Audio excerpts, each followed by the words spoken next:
Hello and welcome to the Extended Greg YouTube channel. I'm Greg, and on today's show we're going to be doing some fun and exciting revisions on the hardware that we built last week. So this is going to be part 3 of the actual robotics build. So what it is a pan tilt head, and we're going to be modifying the servos to be able to give us more smooth and better control without letting the smoke out, hopefully. So let's get right into it.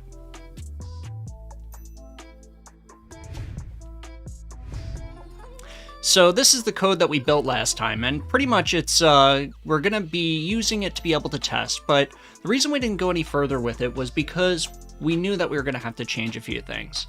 And specifically, we're going to be adding some new components and changing the way that it's controlled. So the math and everything else that we were doing in terms of kind of interpreting the duty cycle to be able to have it fit within a particular range is not really something we're going to need anymore. So this is the original circuit board that we had, and we're going to be reusing some of these parts. So namely, the multi-pin controller that we're going to use to be able to actually, assuming I can get it out, to actually connect to our controller. And this is the controller that we built in part 1. And then, so those will connect together. But you notice I have the Pi Pico is no longer actually mounted in here. That's because we're going to be recreating this because the wiring no longer applies. It's wired for servos, and we're not going to have that direct servo control. So at the end of the day, I think it's going to be perfectly fine and gives us the opportunity to also use a slightly smaller board. I did notice when I was actually trying to get everything into the box, I would have had to shave off one side of this just because it's a little bit too long. So I don't like the fact that this only has the 2 mounting holes, but I think it'll work perfectly fine. So we're going to solder that up, as well as getting a few other things going. We're going to leave all of this as is and just go from there. So we're going to keep it kind of an organic stream. So this is just following along. I haven't done that much other legwork outside of getting a few additional parts. So let me just unplug this so we can move it out of the way.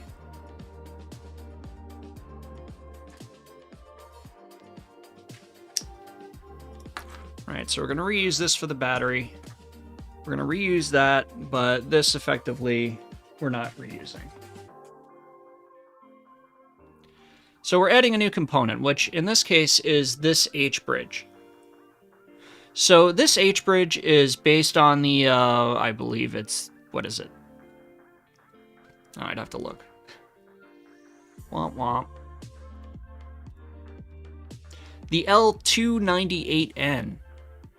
So pretty much it's a dual motor controller. It can run 2 amps per motor, which in our case is under the rating of the actual motor itself, but should be more than enough to be able to accomplish our needs. So the way that it works is it takes in the voltage from the battery. It has 2 sets of pins for control, so it's 3 pins for each motor. So it has an enable A, in 1 and 2, then in 3 and 4 and enable B. So in 1 and 2 and enable A control the first motor, which connects to this output right here, and in 3 and 4 and enable B control here. So pretty much the in 1 and in 2 will determine the direction of the motor.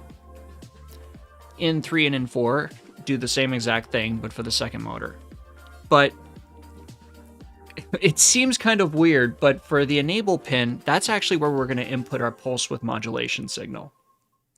And the reason for that is that you just turn it on and off. This can switch very fast because it's all solid state. So it'll effectively output the pulse width that you put into it. So that's very nice. It just keeps everything very simple. And then, it even has a 5-volt regulator on it. So that way we could even take that to be able to power the Pi, the Pi Pico. But in this particular case, I am planning on using an external regulator just because we have a lot of potentiometers and things like that that will go into play. So I don't want to drag this down. I can only do 500 milliamps.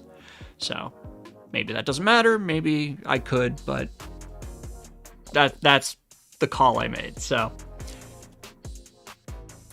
And this is the new breadboard, so we just have to solder this. I'm also going to put some headers on here to accept the 7-pin connection that we have from our connector, as well as adding some additional connections to be able to connect the potentiometer on the motor into here as well.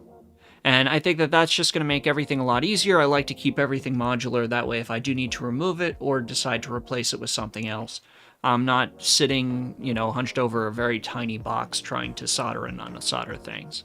So it makes it very easy. And this again is the motor that we have. So what we do have to do is we have to unsolder the connections down there. And so the potentiometer's on the inside there, and we have our 2 motor connections. So we need to desolder this, but I gotta make the decision as far as what wire we're gonna use. So I have 2 options that I can potentially leverage. One of them is I got some low gauge silicone coated wire. And that will be very flexible, and that way, as the pan motor is actually going in a circle, as it's rotating, it's not going to be putting extra resistance on it that would cause potentially non-linear movement. So it wouldn't it wouldn't drag it down. And it's also good enough to be able to handle the current for, or at least be able to convey the actual potentiometer signal as well. So we would just make a set of 5 cables for this. And to be honest, debating, it does have a red indication here, so I'm probably going to do red and black instead of just keeping them the same color, even though, because we're going in both directions, it could be either positive or negative at any time. But I think that will help us keep the directionality consistent if it's disconnected and reconnected. And we're going to do this for both of them, but let me show you the progress that I've made in terms of mounting.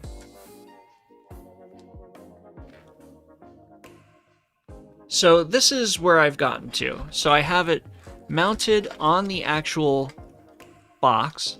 So we will have to remove that in order to get to this servo, but we should be able to access it from the bottom without having to take the whole assembly apart. And then I've put on the mount onto the bottom using a small screw. In this case, it's a number 8 standard screw, which is like 4mm. But it's on there very tight. Inside I put a fender washer. You'll see it in a second. Actually, let's go ahead and take it apart now. Why not?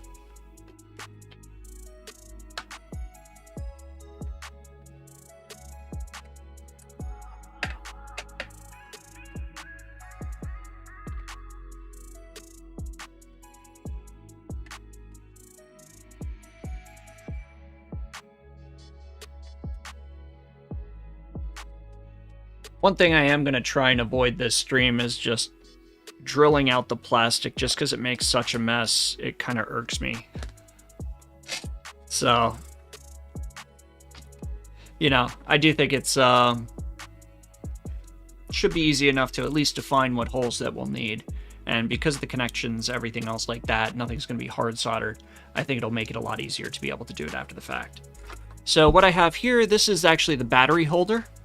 So it holds one of these 7.4 volt batteries inside. It's got a deep recess, and then it just velcros over the battery to hold it. And the idea with this is that it pretty much goes like this, and then the cables with the connections will go on this side right here to connect to the battery itself.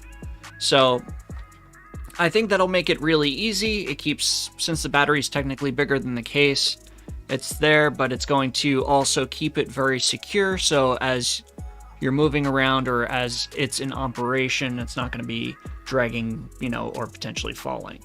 So I think that's the way to go. And then based on at least what I feel so far, I believe the bottom is thick enough to be able to support this. I was concerned that I was going to have to do like a metal bar on the top and bottom to be able to give it the rigidity that it needs. But it does feel like this is substantial enough to where just the fender washer is fine And for loading purposes, you know, usually it's a quarter 20 bolt. Actually, I said number 8 before. This is a number 10, which is one size below in the standard screw size. But realistically, you know, it's going to be more than sufficient to be able to hold the weights that we're asking it to hold. So, you know, I think that's going to be just fine, and I can always revise it later if I so chose. So, and the way that I held on this particular battery holder is I actually just used some wood screws, and I drilled in so it's actually in a cavity outside of the case, so that it doesn't penetrate the case wall. And obviously we want to try and keep this as water resistant as possible, so I think that that was a great way to do it, and it just so happened the spacing worked out that way. But for reasons I do not understand, the actual battery screw mounts are not centered. So I'm not sure what this is for, but you know, it was marketed as a generic holder, but you know, it's going to work perfectly fine for this application. And then this, this is actually going to need the gasket as well as some holes for the servos, right? So it's currently attached to the lid. I have 4 10mm long screws that are M3 connected to the actual the standoffs here to be able to attach it directly, and it is very solid. So I have no complaints about how it's actually mounted or how anything is actually shaping up. So we will need to undo this in order to get to the other servo. So let's go ahead and do that really quick.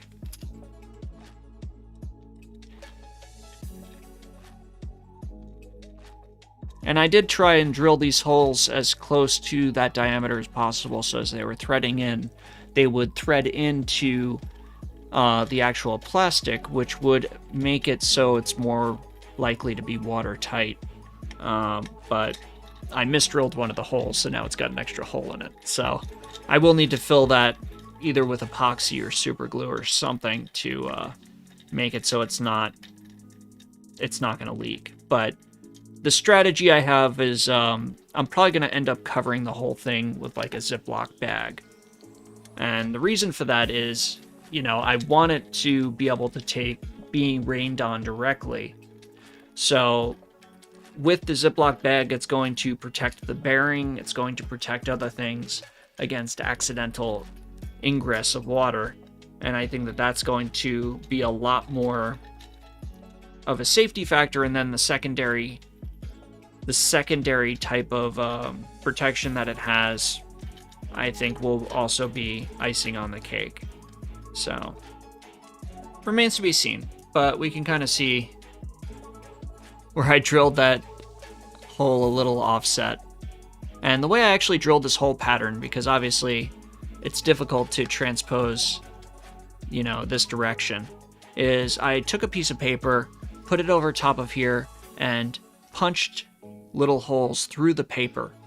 And then I laid it on top of here, aligned it the way I wanted to, and then just put a mark where I needed to drill the holes. So it does look like it shifted there a little bit when I did it, but I found that out pretty quickly and was able to re-drill it and correct it. And it's a small enough hole to where I think it'll be more than fine to just super glue it.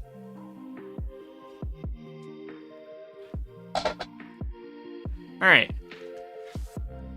so we're not going to start on this one, we'll start on this one, but let's go ahead and get some of our conversions started for the actual, for getting these motors to work. And I still want the cover to go back on. I want it to look otherwise stock, except it's got a few more wires coming out of it.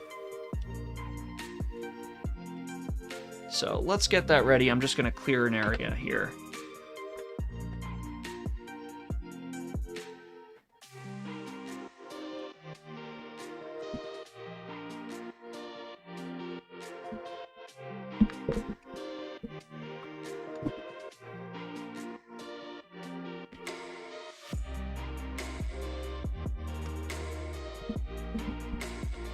And actually, for this, I'm gonna pull out the soldering mat, just because I don't want to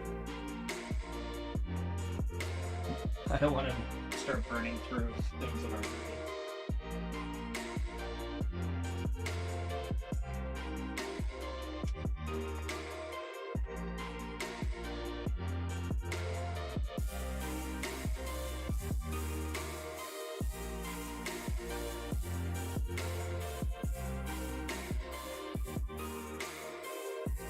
So, this is the wire that I got while that's all heating up. And pretty much it's a 5-conductor wire. It's pretty soft-ish, and it would be pretty nice, but it is kind of thick. And my concern is that the actual cutout that we have to work with is that right there. So this is obviously not going to fit through there, but maybe, just maybe, the wires alone can. So my thought is maybe just doing some heat shrink over top of them and having that be the entry, and just leaving the insulation for as it's running across, which I think will still keep it waterproof without having to expend a bunch of effort trying to get it to fit, because otherwise I would have to drill this out or notch it, and that wouldn't be ideal. So let's take a length or two of this. We really don't have to have it be that long, because it's just going pretty much straight down, maybe in a loop, and then into the PCB that we have inside. So I'm just going to do an arbitrary amount.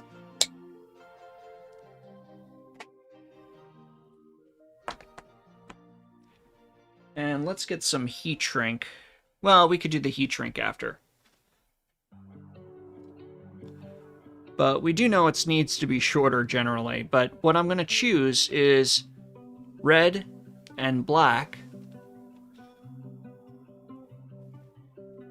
So the red and the black are going to go for the motor. And then the other 3 colors we're going to do for the potentiometer. And of course, the issue is I can barely see inside the potentiometer. So, you know, I think it's going to be kind of difficult for you to see it at the same time while I'm working on it, but we're gonna do our best, because that's pretty much all we got. The other option would be to junction it with the existing leads coming off of the potentiometer, but I really didn't want to disassemble the gearbox, so I'm still leaving that in place. So it's just, we're going to see how it goes. So what I am going to do is I'm going to separate the wires just so we're dealing with them individually.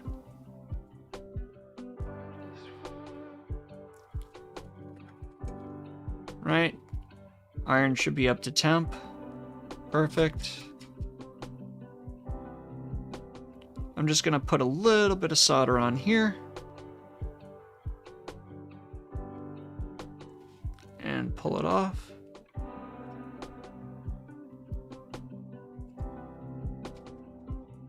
Perfect. I'm going to do the same thing with these right here.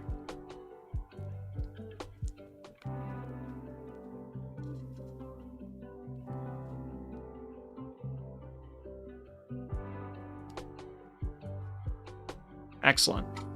So now it's all clean. We need to attach our leads. So I'm going to do the motor second. And I'm going to cut them just a little bit longer than I need to. And the reason behind this is just so that way it's I could put a little excess in a service loop inside. So in case it does pull for some reason, it's not going to completely destroy everything. And I'm just going to strip and tin all of these wires while they're free. So that way I'm not having to fight it when there's, you know, no real length available.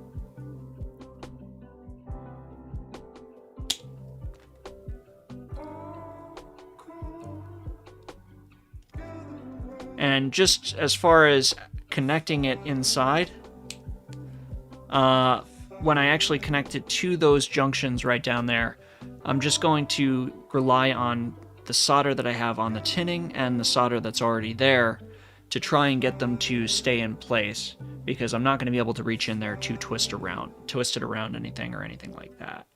But technically it shouldn't need it, so let's see how it goes.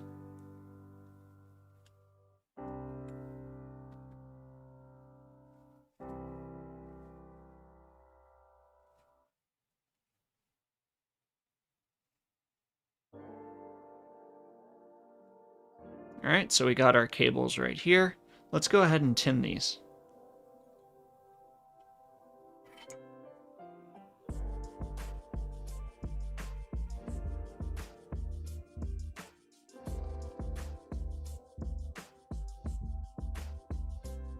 Oh. It's a little fray that came out that I'll have to trim. This is only 2 amps of current that's going to be going through here for the motor itself, assuming the protections work. So I'm not concerned about the ampacity of the wire. It's way overrated for that amount of current.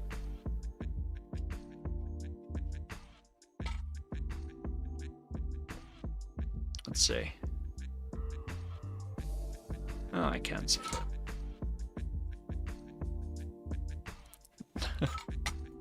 I say that and then I'm just gonna add a little bit more solder. There we go. Okay, so we're just gonna pull these two out of the way, and we're gonna try to hold these in here as we solder it. How this is going to work is going to be another story entirely. But center is the sweep, and then we have our common's going to be on one side, our hot is going to be on the other side. So I'm using the yellow as the sweep. So let's see if we can get white on one side, green on the other. And I don't know how it's going to work, if you'll be able to see this. I'm going to try my best here. But I'm just going to add a little bit more solder to these connections.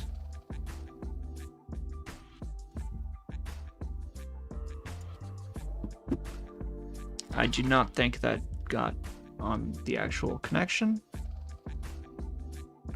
There we go.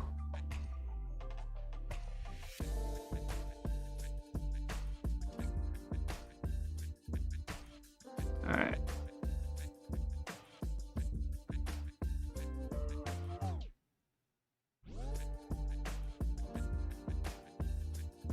Nope, didn't get hot enough. So I'm just gonna press on the wire, so hopefully that melts first. Trying not to melt anything. Right, and that did grab. Right. Assuming it's in focus. So let's do next. It's going to be the hot wire, or the sweep, which is our yellow wire in this case.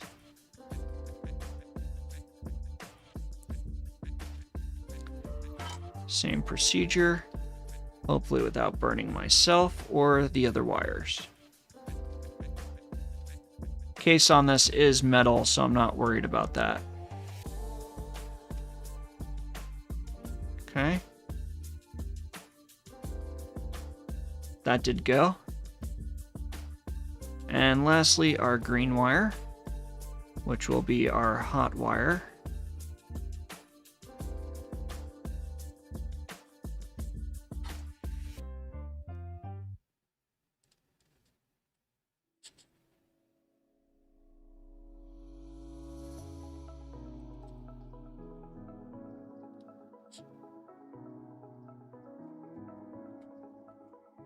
Okay.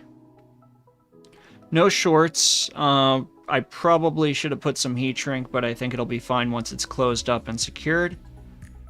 So, all looks good. So next we have the motor wires. All right, and in this case, those look like they do want to come around here. So we're going to do the red wire to the terminal with the red spot on it. And we'll just add a little solder to these first. Freshen it up a little bit.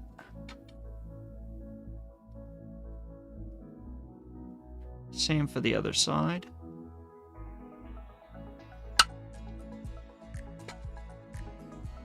All right.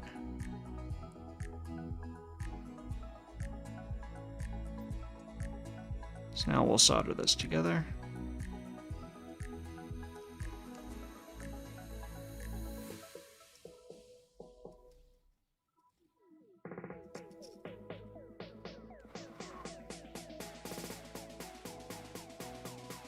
Cool, and that did make a good joint. I'll show you a close-up in a second.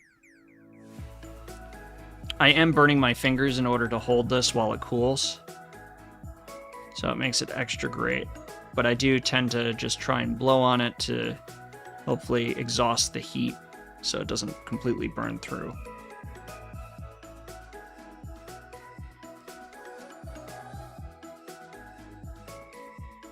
Okay. And by burn through, I mean burn through me. So, all right. So these are our connections. And we're just gonna shove it inside. I'm not gonna do the heat shrink right now, just because I want to make sure that I don't want to have to make any revisions or anything like that. But I am gonna screw it together. And I think that'll be fine for our purposes right now as well.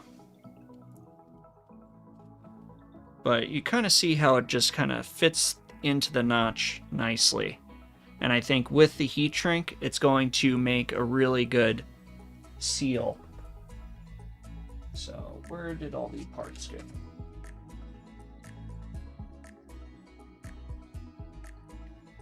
Okay.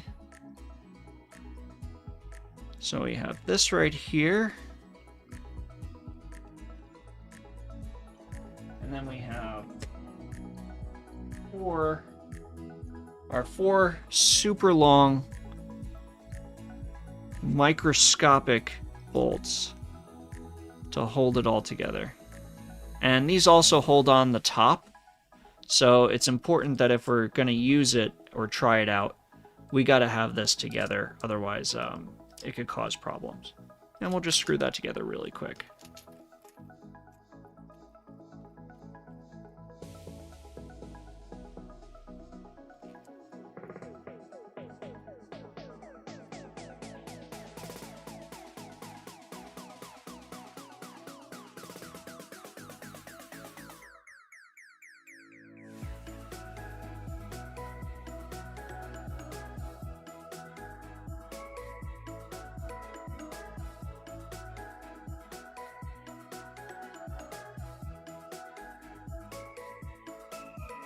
Alright, so now this is our new assembly.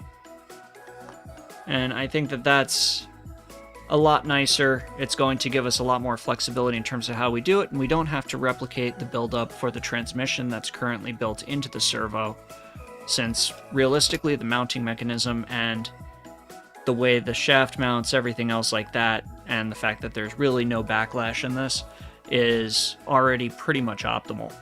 So I think that's the way to go. Not to mention, it's easy enough to actually do this pretty much on any servo. It's just a matter of removing the existing electronics and replacing it with your own. So you're rebuilding the servo controller. But depending on your application, you may not even need to do that. Alright, and this I'm going to try and just leave together. So we'll just undo these screws on the bottom. And this one, of course, was working fine. But I don't know that I want to keep the controller.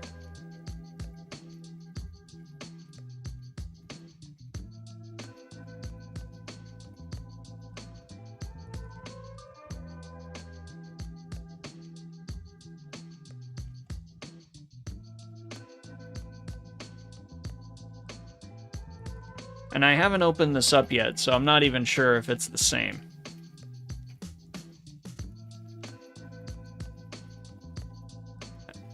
As far as the same controller. And I don't know that I have... Oh, I do. Alright, so this was the one that failed from the other one. And this one did not fail. So, I mean, they are different models of servos. But this one, we see some additional features. So, it has, looks like a little bit of glue around the actual motor. And different color wires going to the potentiometer. And 2 screws holding the potentiometer. So this one might be a little bit better made than the supposedly higher capacity one.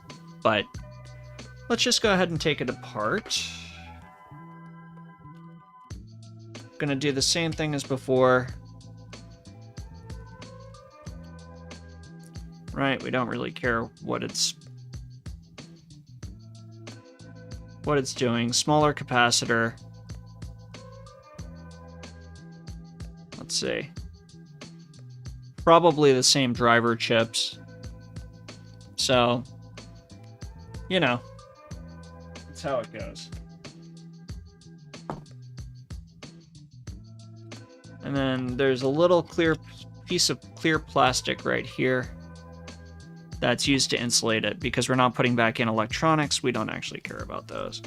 But we're going to do the same thing where we make sure the wires are separate, and we're just going to desolder these first.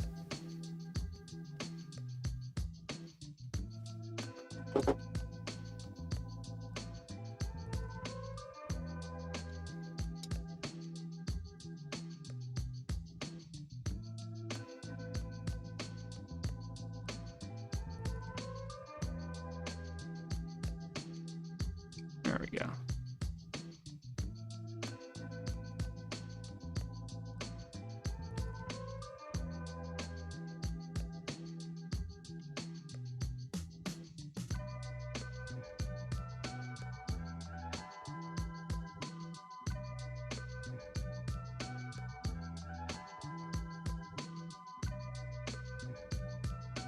Alright, so that's all desoldered. We can add a little bit of solder right now, instead of doing that later.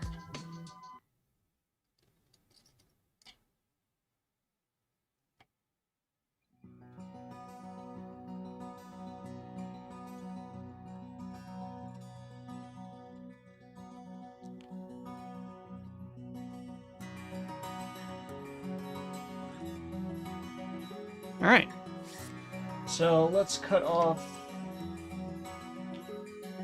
another piece. This one doesn't even need to be as long as the last one, because it literally just goes straight down into the box. So in this case, the cylindrical sheath on the actual cable will just be used for water resistance purposes, so it can run through one of the cable glands, and that way it makes a watertight seal. And because the end of it will be heat shrunk going into the motor and compressed, it should make a continuous watertight connection to the side of the case. So any water that does get on it just flows down and straight off the side of the case. Should. Water is very good about getting into places it shouldn't, so that's why IP ratings have a time limit on them. So most of the time, like IP 60, 68, 67, 65, 30 minutes high pressure water, or various levels of submersion. Because again, it gets everywhere. So we're going to do the same kind of thing we did before. We will pre-strip all of these.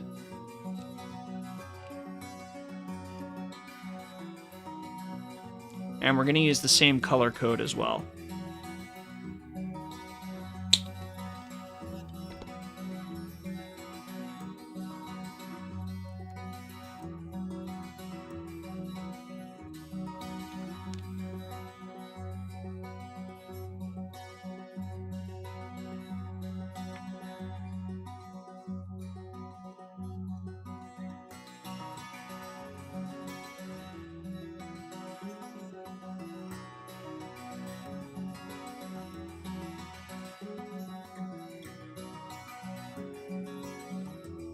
So it's going pretty quick.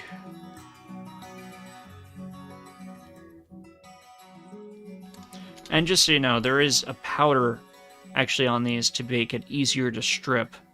Otherwise, when they actually molded this together, it would the outer jacket would stick to the individual conductors since they're the same material. So always make sure to wash your hands after disassembling cables, things like that, or soldering in general.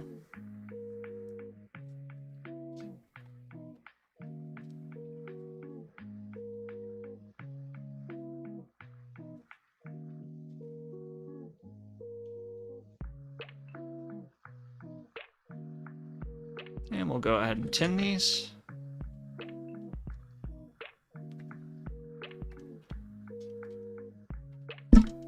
Boop.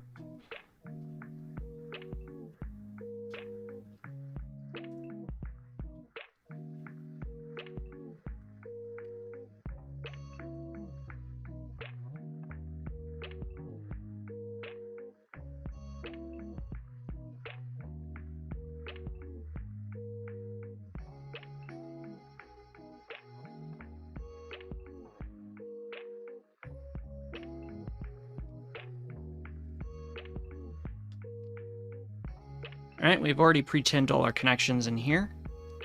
So we're going to do the same thing we did before.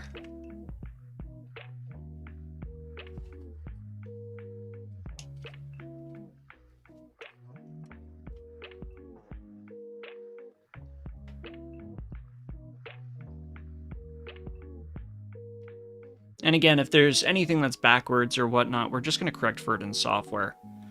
So,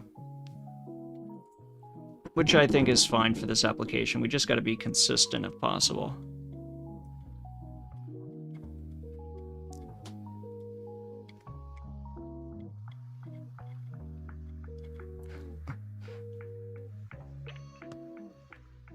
So I'm just going to try and get this in here without burning up the potentiometer or the wire or me.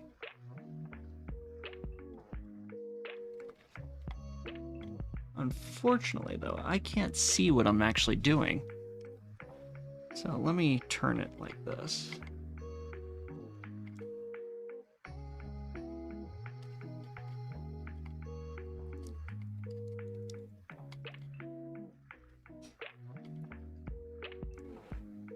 Okay.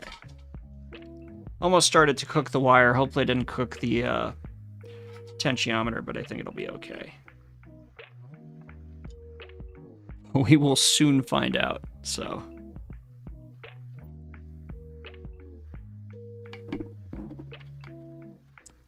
Right, second connection, which is the sweep wire.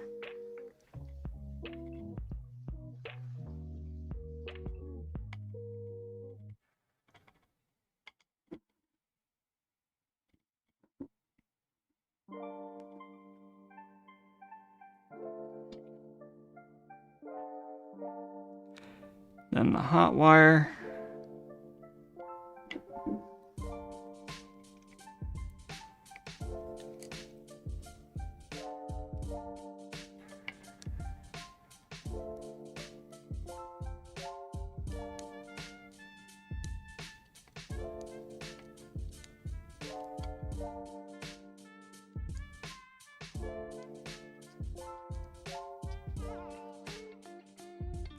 Impossible to see, but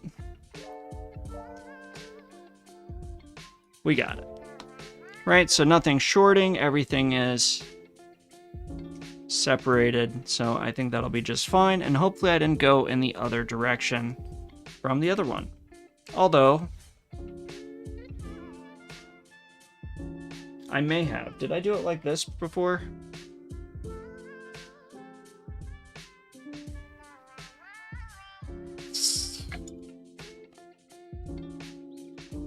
You know what? We're gonna check.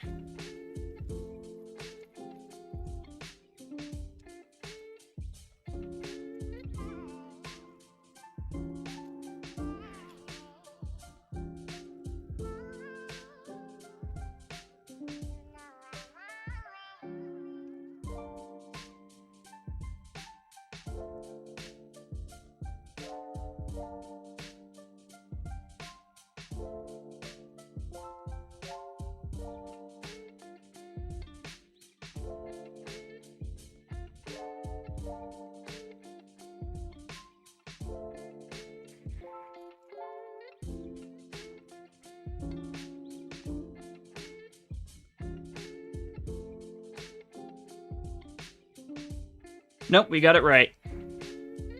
So I don't know if you can see in there, but white wires on the right, and we matched it up over here. So we did good. That is always really annoying if you ever have been soldering and realize that you wired something backwards and got to redo it. You know, it's never as fun the second time around. So, but worth checking just because I think it's going to make the programming easier and more consistent as we're actually going through it.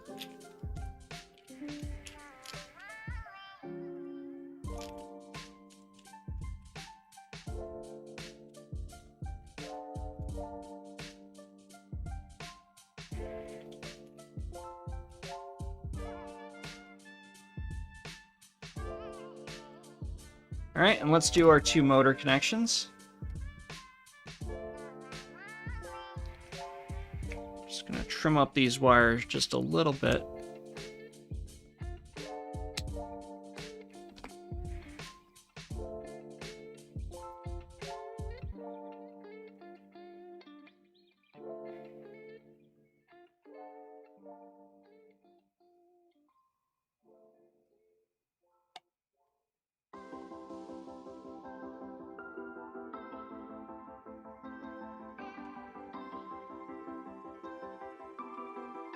Add a little bit more solder because I don't think there's enough to actually get it to make a good heat connection to the iron.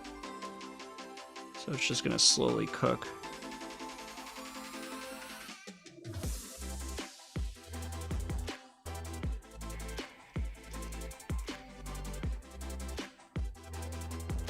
All right, same deal over here.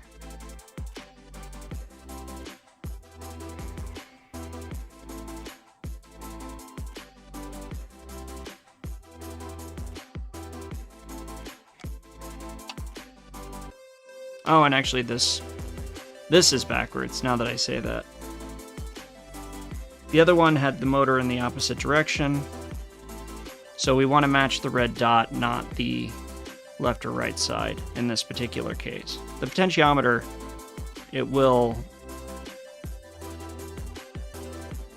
it doesn't matter in terms of that way, because the way they work, they only go one direction, but with the motor, it will spin the different direction if it's wired backwards. Which again, may not matter, but in our particular case, let's match it so that way if we do this again or replace these in the future, that we have enough consistency to be able to feel like we can replicate it. Right, so we're happy with everything that's there. So we're going to seal it up, and this does have a notch on one side, and that side goes towards the cables.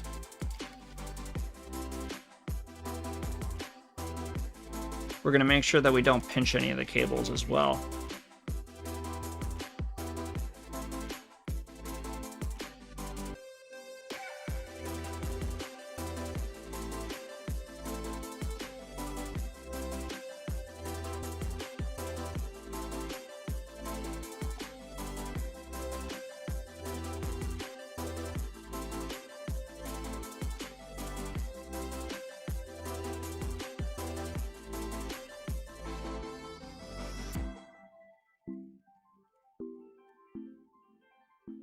Alright, and that completes our servo conversion from an internal to an external driver. So there's still servos at the end of the day because we're still doing feedback loop, everything else like that in order to get position information.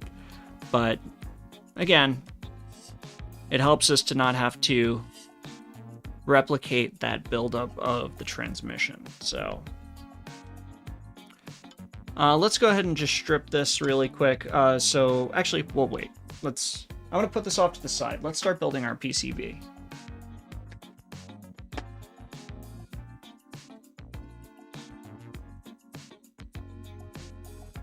All right, and we're just going to use this as a holder for our actual stand-ons.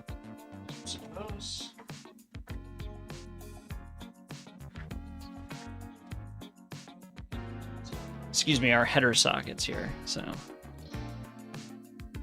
And actually, I probably need 2. So these are,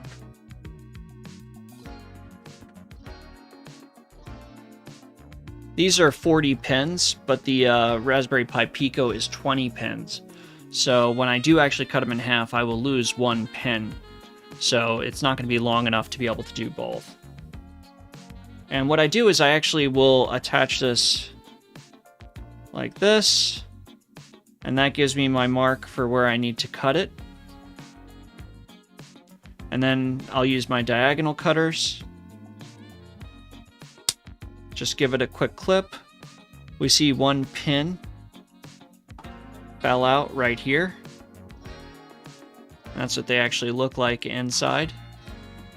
So we'll set that off to the side, and then we'll clean up this cut right here.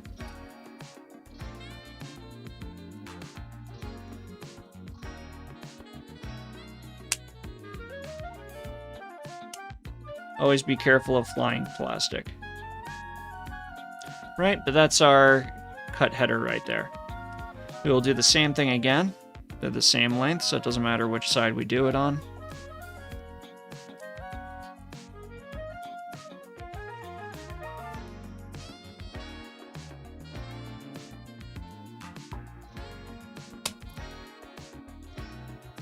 Okay. Once again, our pin.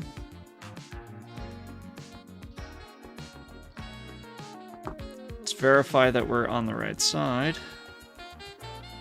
It's not this one. It is this one that we're going to trim up.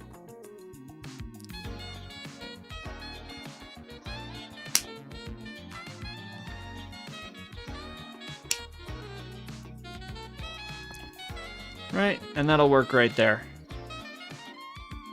And what I'm going to do is I'm actually going to put them so the rough edge is hanging off of the board, just because it's a preference thing. But I mean, if you do something like this for yourself, you know, you can put it however you want. It doesn't really matter. Generally, the other components will fit just fine. But for me, I usually try and pack everything so tight that it can cause problems. So, speaking of which, right, we got it going right there. And again, I'm putting a socket so that way I can remove the Pi Pico if I want to reprogram it without having to drag along everything else. So, because we have the pins on the Pico already soldered, the header pins will, this will be a really easy solder. So I'm just going to tack this first pin over here. And this one right here. And the other side.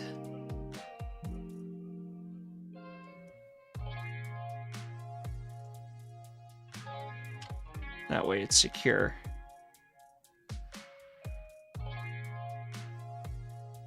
Just go through.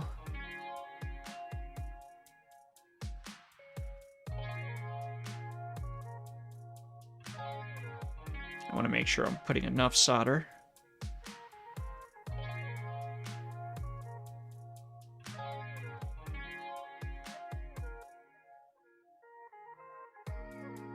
To make a good connection, as well as hold it secure. Although, to be honest, with the sheer volume of pins, it's not going to be an issue. I'm trying to see.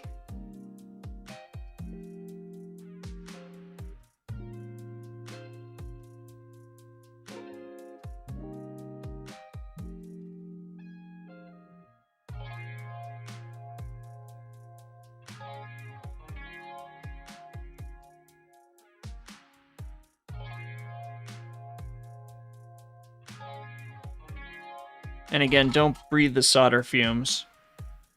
And in my case, I do have pretty good ventilation.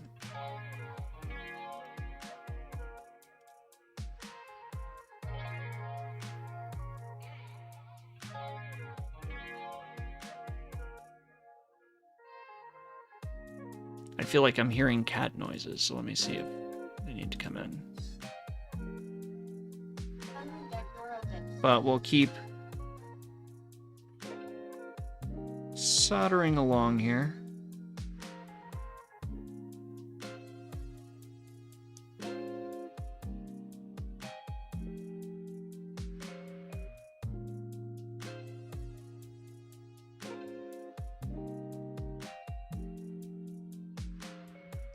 Sorry, my head keeps getting cut off by the key. I do need to lean in here to actually see what I'm doing.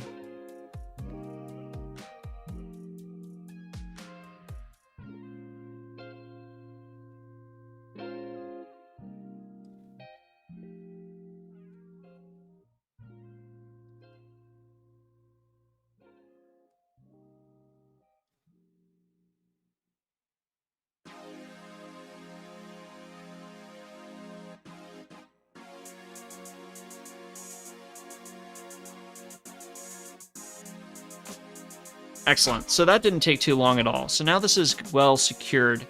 So that way we know we can have a good electrical connection, everything else like that. I messed up with this one right here.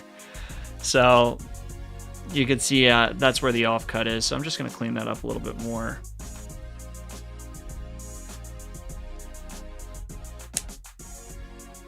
Just so it doesn't hang over the next pin all that much. And I think that's fine. All right, so this is ready to go with that, but we do need to put on the other connections. So let me pull out what we have.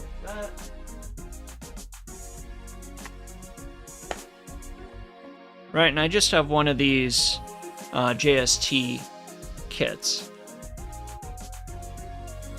And this is what I'm using for the 7-pin connection, everything else like that. Even though I can count, I'm just going to compare it.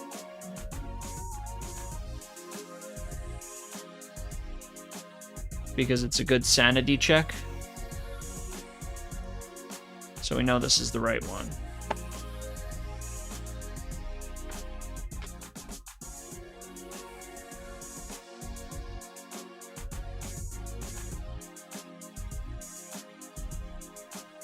Right, and we see that sits nicely there.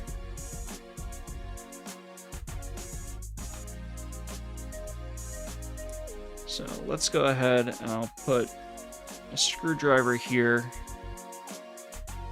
Try and give it some back pressure initially. But we want it to seat all the way down.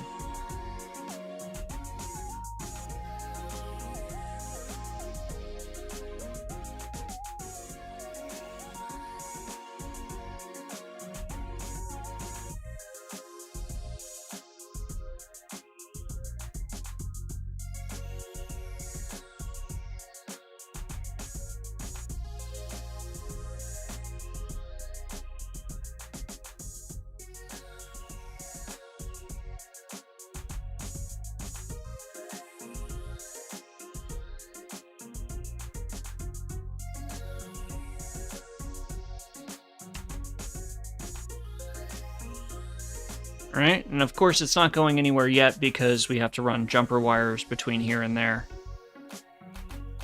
But we do see that's nice and secure. On this side, I want to put the 3 connections, or the 2 connections for the actual, well, first for the 2 potentiometers going to the servos. And let's see, how else can we fit things here? And we'll probably do 2 separate 3-pin connections for that.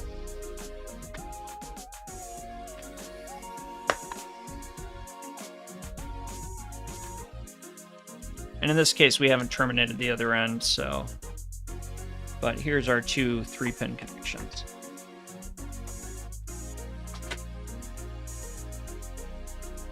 But we do the same kind of deal.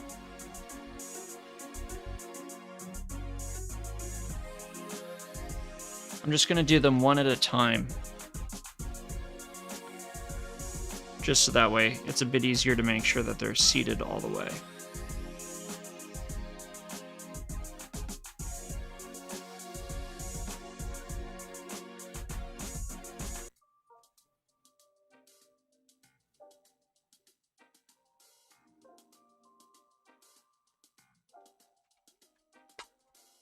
And it's one of those things where if I was, if I wasn't making this up as I went, I might have a schematic or something else like that that I could reference. But in this particular case, it's just a project for me. So, I just thought I would take you along since you might find it interesting for things that you might do in the future as well. Right, but we see how that will sit there.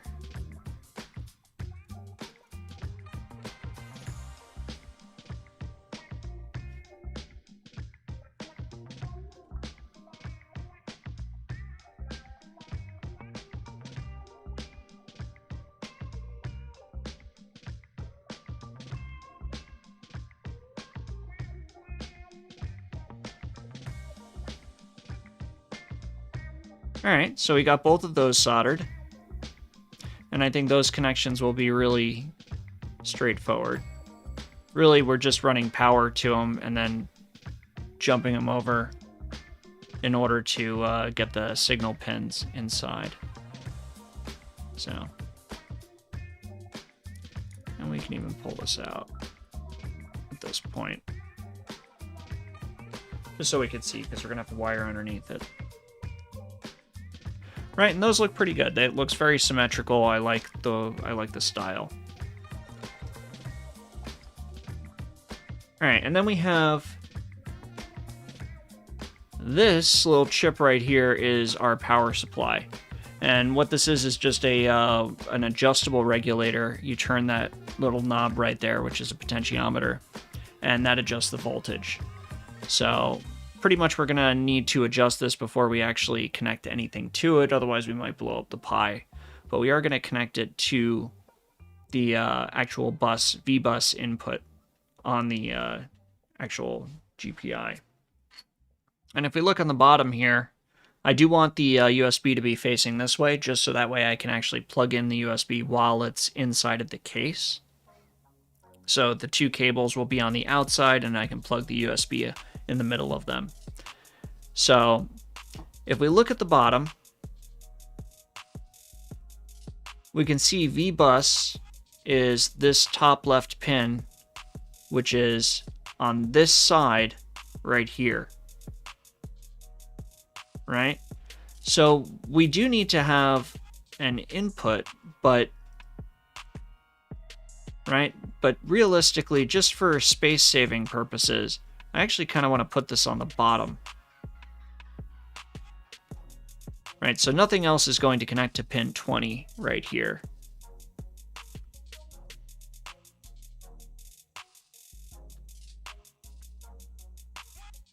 So let's see. And these do have vias that go all the way through, so we can solder from either side. And this has some directionality as well, so it has an input side and an output side. So the input side is obviously going to be our raw battery feed. The output side is going to be our pristine 5 volts.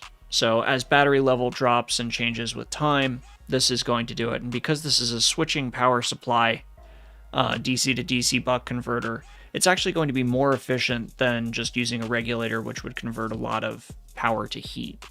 But this offers quite a bit of capacity. And I think 2 amps in total, which is a lot for this application. But reasons we might need this is if I might want to add LEDs and other things to this as well for status indication.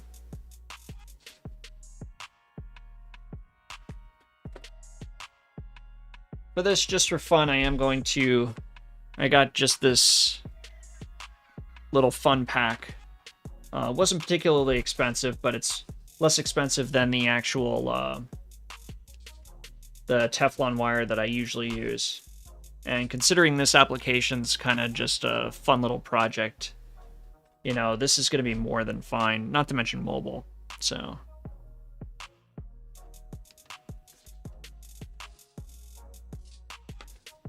and we're going to try and keep color code here. So I will just do...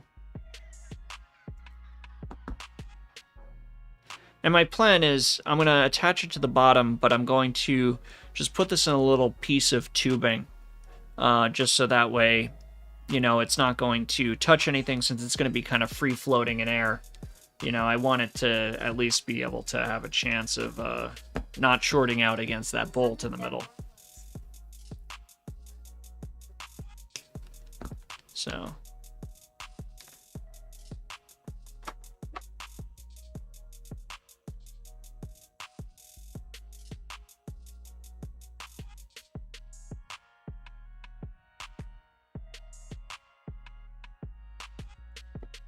Just gonna strip that off.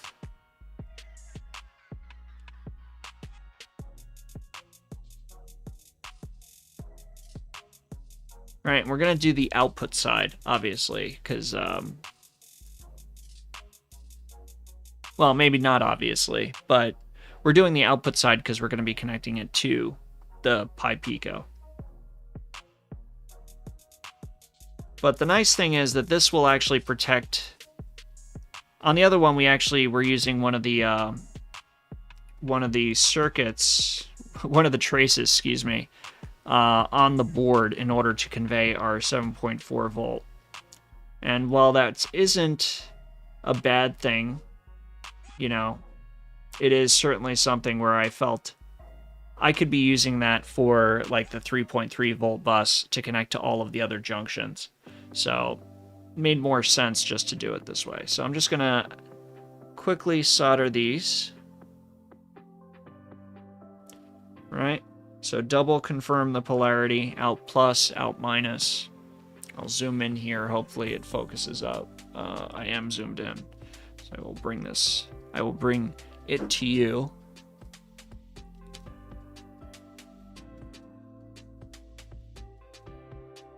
Right, out plus, out minus.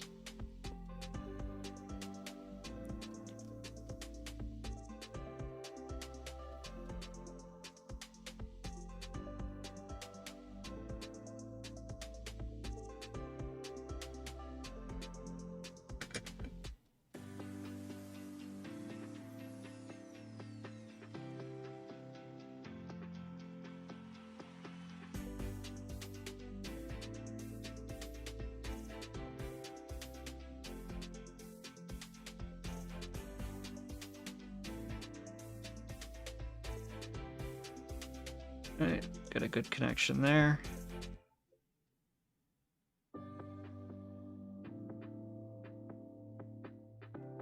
Got a good connection there. I just want to make sure it goes all the way through. Oh, you can barely see that, but goes all the way through the via in order to fully saturate the wire. And I'm just going to trim off the excess, just so it's clean. All right, but that's what we got there. All right, now because we have this side all set, I am going to just twist these wires together, hopefully symmetrically. I could have done this before. I soldered them, but I think that this will go.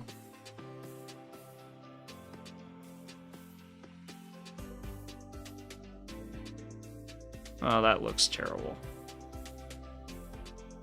The red wire decided it didn't want to actually spin around the black wire.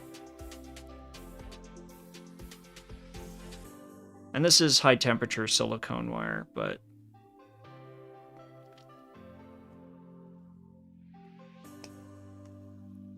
so that's fine right there.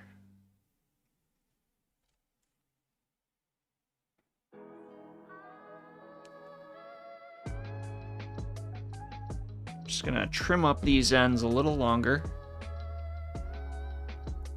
and we're gonna solder them in.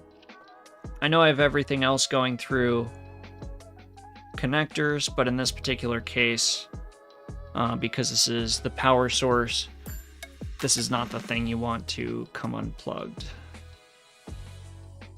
So we're gonna run it through again, that pin 20.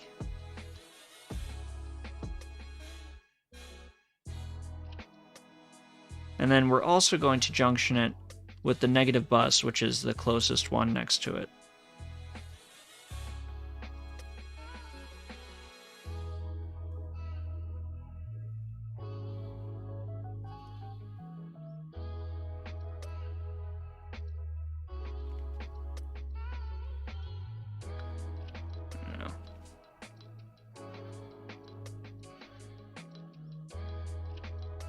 Trying to get it not to fray as it goes in, since these are current carrying wires. I want them to have all the strands if at all possible. So I could tin this, I think. A little bit concerned as far as diameters. But that's kind of the thing that goes with silicone wire, is that I do find generally it is much thinner strands than some other wires, just because the actual strand count is much higher. But we got it, so let's go ahead and solder it.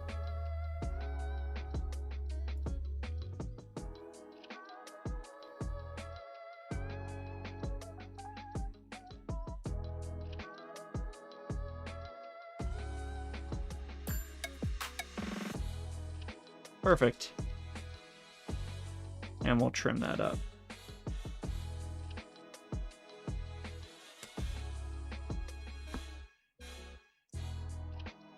Alright, and it's fine that it's sitting flat. And the idea behind this, I'll show you how this kind of fits in the case. So because this stud is actually sitting proud by quite a bit, and you know, I'm not really set up to cut it at this point, I'm going to have this on standoff so it sits higher than it. And pretty much the regulator is just going to be in the bottom, kind of free floating. And if there are additional things, I could put them down below as well. Because we do have 2 additional boards that we're actually going to be using as well. So one of them is this right here. And what this is pretty much an analog I/O expander. So it's technically an analog multiplexer. So what it means is that we have 4 selection pins and we have 16 inputs. We're only going to be using 2 of them. But we need more analog inputs than we actually have analog inputs on the board. Because we're using 2 of the analog inputs on the Pi Pico in order to detect the current state of our joystick. But we also have 2 analog inputs that we're going to need to be able to see what our position of our servo is. So we need at least 4. So this will allow us to use 1 analog input for 2 actual pins. And I may actually expand that. I might include a potentiometer in order to set the speed control for when I'm going between whatever the 2 set points are. But so that remains to be seen, but I might use it for that as well. So, but this is going to actually connect to here as well. We need to use the analog input pin. It needs power. It needs to have the enable pin. I believe, I gotta find out, but I believe it's pulled high, and then it just has the 4 individual pins here. So realistically, with the enable pin, that's like a 5th selection, to where if you wanted to put, you know, 10 of these on the same analog input or the same digital input, you can actually have them all share the same address buses and just have a unique enable pin for each one. And that would allow you to be able to go through and choose which one you wanted, or had one of these connected to more of these. So it just gets really interesting, but it will take whatever comes in and put it out on the signal pin, including the analog readings. It is an analog chip. So that makes it so it's perfect for this type of application, since, you know, I could potentially add up to 16 analog inputs for it. But of course, we're going to have to code that. The other thing that we have, this is actually something I think will be really fun. So this is actually a current sensor for 3 independent channels. And what it is it uses a shunt resistor to actually drop the voltage just a tiny little bit. And based on how much it drops, you know, because of Ohm's law, that's how much current you're actually pulling. And then it brings it into this chip. It's able to do some additional things like averaging across multiple samples, things of that nature. But it'll output it on an I2C bus, or an SPI bus, but in this case, I2C.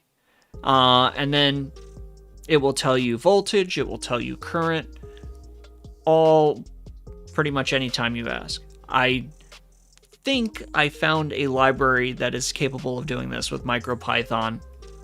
We're going to find out.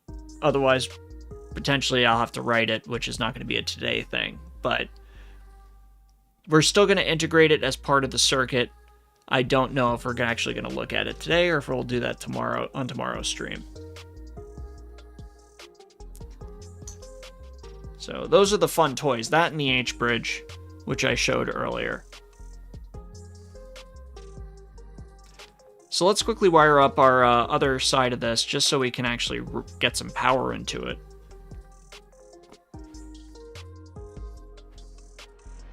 And this in particular has our actual VCC connection, etc.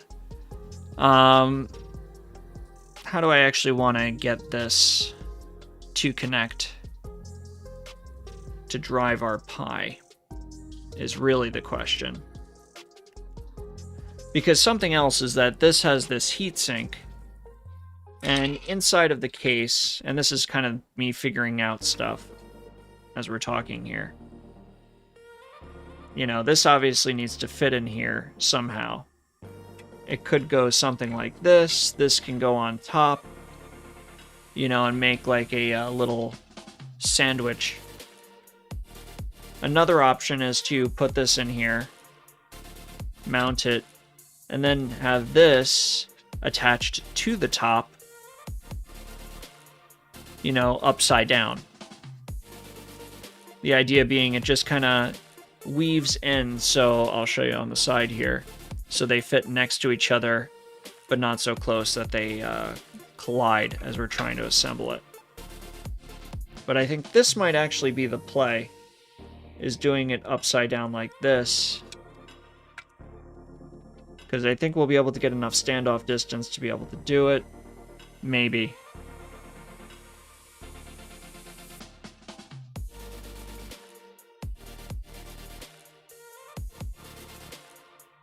You know, it's a bit important.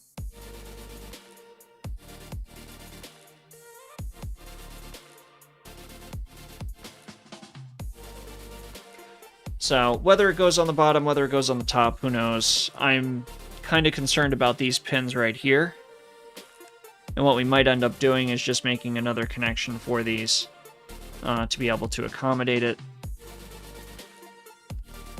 And actually just putting the connection, desoldering these headers and just putting a compatible connection on top instead. It's only 6 pins. Now, it does have other pins, which are the 5-volt and ground over here, but it's going to be pretty much sharing a common ground just because of the way that this particular regulator works, that I think it's going to be perfectly fine. If we do need to, we can actually tie across a ground. And this 5-volt here is actually... you can't see it. Yeah, so this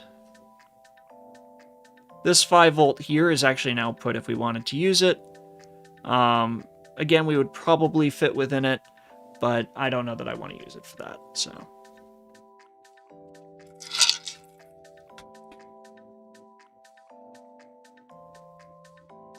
Alright, so let's go on from here. I'm going to take a sip of water.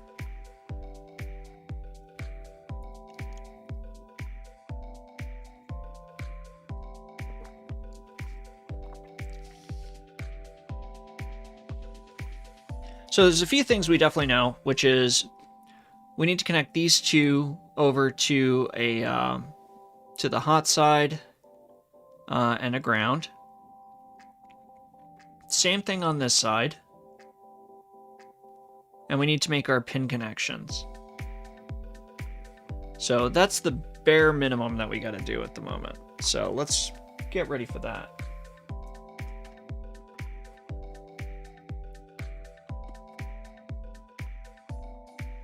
So we're gonna kind of match our color code just so everything is in sync. I kind of like when that happens.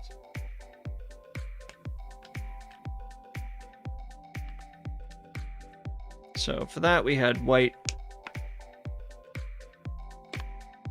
green, and yellow.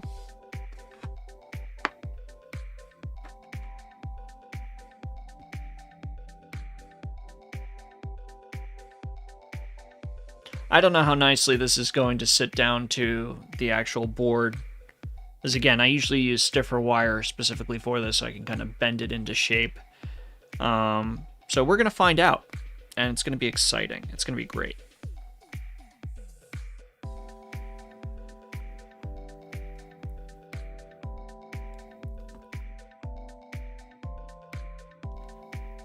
And what we're going to do right now is arbitrarily decide which side's going to be which, and just make it consistent between the two so we could swap them if we need to swap axes for some reason.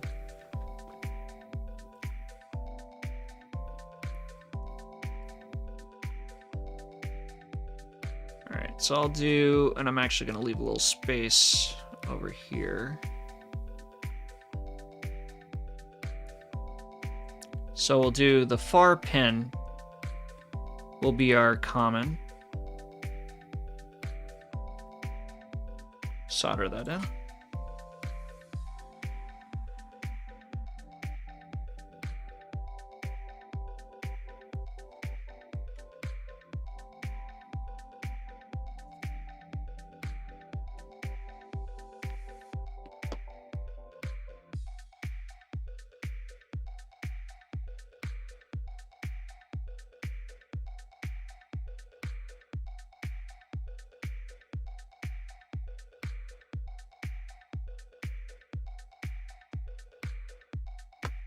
Right, we're just going to run it right next to that connection that we got there.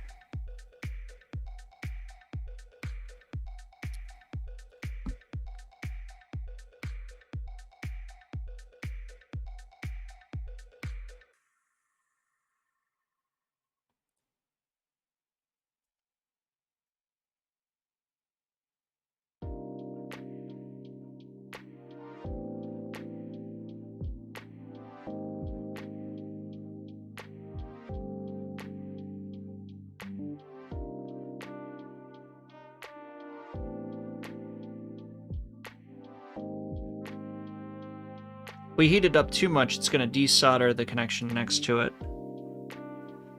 Which it looks like it didn't do, so I will accept that.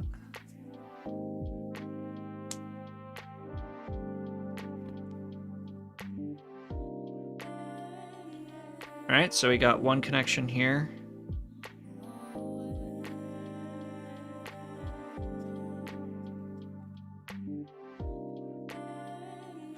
And something I want to point out, so you see these little jumpers right here? These are what actually connect the left and right side, so you can use them as independent buses. We do need to bridge across that. So let's just go ahead and do that right now really quick. We could do that with a wire, or we could just do that with some solder. They do appear to be close enough to be bridgeable.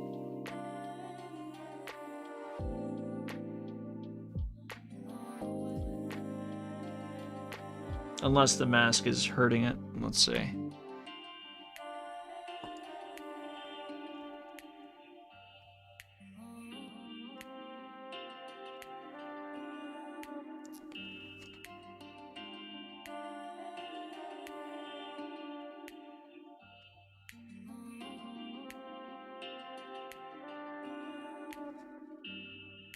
And what was happening is that it was actually getting hot enough to where it was just flowing through the via and not actually bridging across.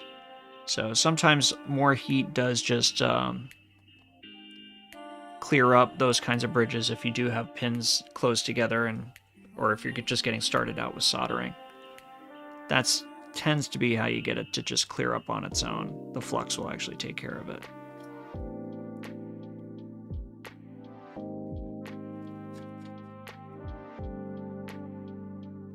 Let's see.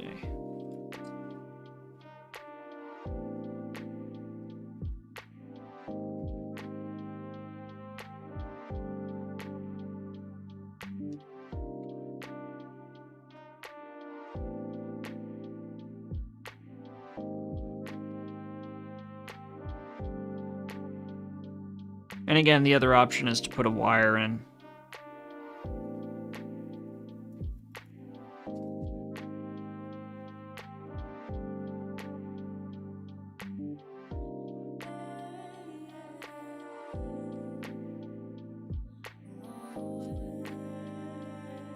Alright, that looks like a good joint. Just gonna do the same thing over here.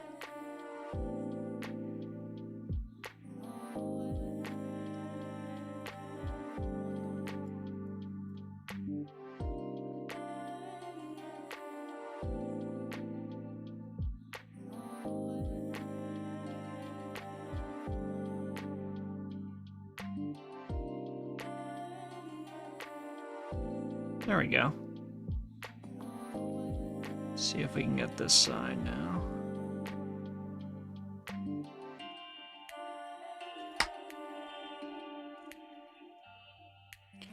Right, so we got a decent enough solder bridge going across those two connections.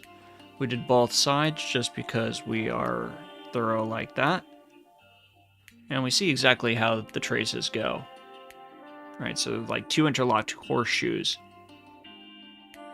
So they're only going to have the voltage on them that we want, because we got to put the voltage there. But, you know, realistically, I do think it's going to be just fine. So let's go ahead and do our second connection there.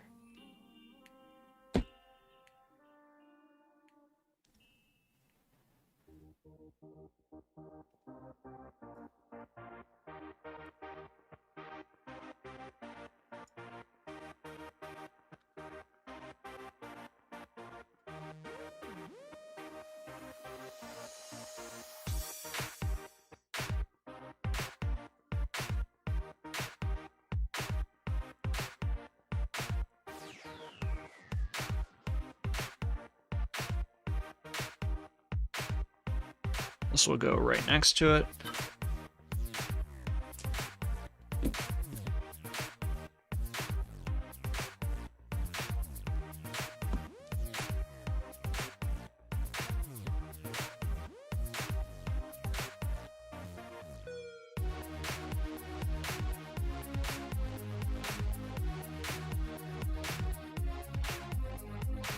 I don't know if there's a mode that I can use. Let's see.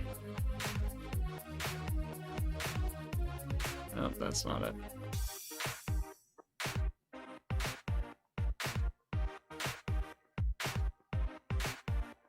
Well, we'll have to see. Because it's not doing the thing where it stays in focus based on what we're actually working on.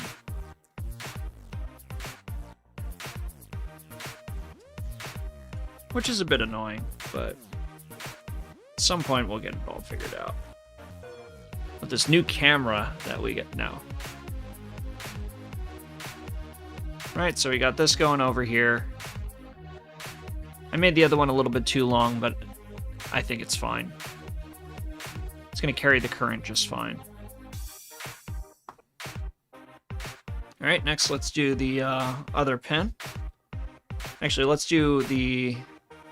We're just going to put a lead in on this connector for the actual sweep first, just so we can run it wherever we want later without having to solder in between two pins that have already been soldered.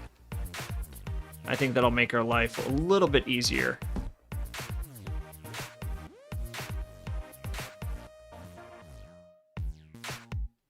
Even though they're the same color, I think it'll be easy enough to differentiate between them, since the traces are so short. But obviously one way to go get around that is to just make it a different color. So I don't have that many colors, so it's going to be a little too much.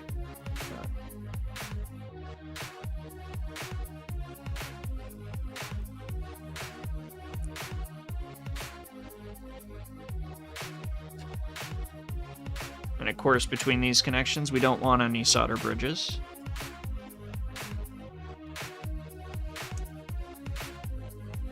And there's not. All right, we'll put our next connection.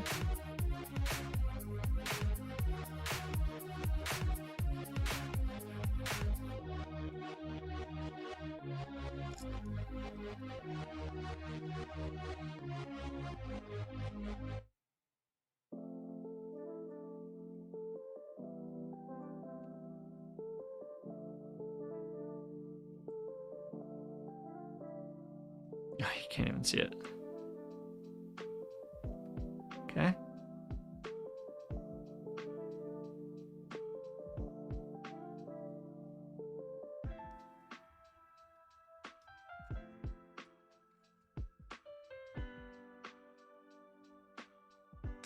And this is the same way I made the last one off camera, but figured I'd take you along for the ride this time. So we're just going to let these two hang out. And we're going to hook up our ground wires. Or excuse me, the hot wires. It seems counterintuitive that I made green hot in this particular case, but there is no ground because it's battery operated. So technically green would go unused, but...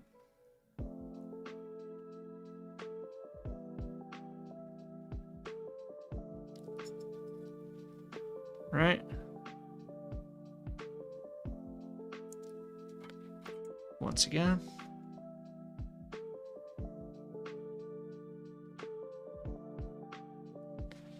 Solder that down.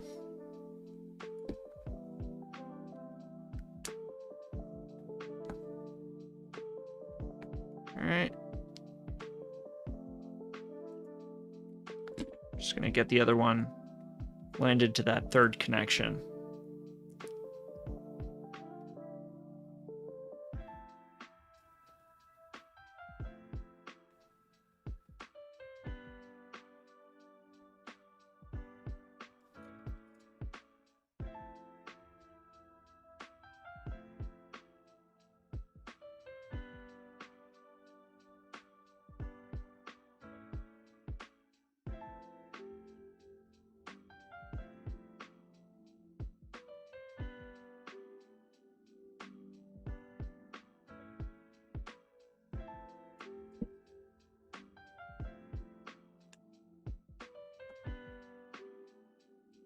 Excellent. Now these are pretty much going to go over to the same relative places, but on the top bus over here. And this is something I find, like, these are like wet noodles, by the way, these wires. So part of the reason why I like working with that different type of wire, but I understand that that type of wire is going to probably be out of the range of most people. So, and technically me if I didn't get it on discount.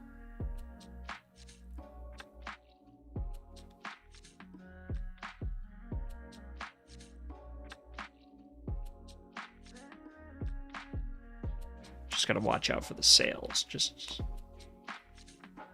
strike. Let's...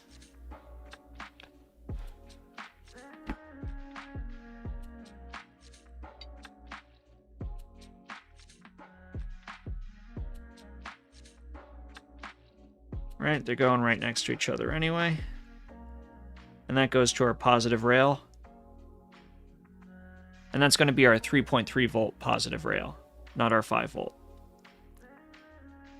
So it is being regulated through a linear regulator on the actual Pi Pico, but I think that's fine.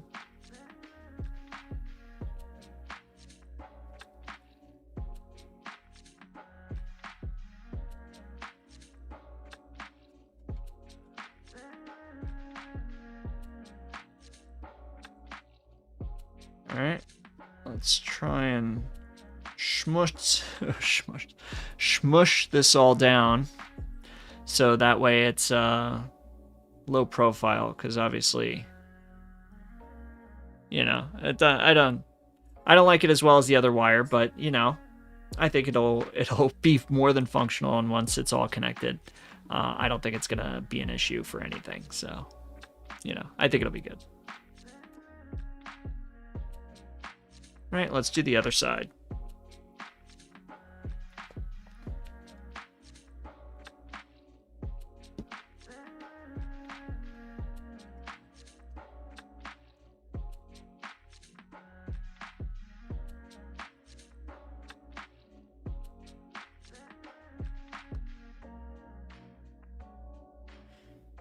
All right, so pin 1 is over here, and pin 2, which are our X and Y.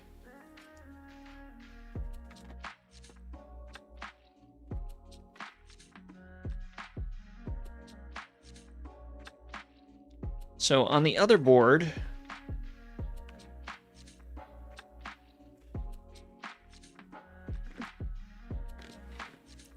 did kind of the same deal where I made everything the same color functionally. I made it white in that particular case. But I'm going to stick with yellow just because that's what I used for the analog potentiometer on the other thing. So there's 2 connections there.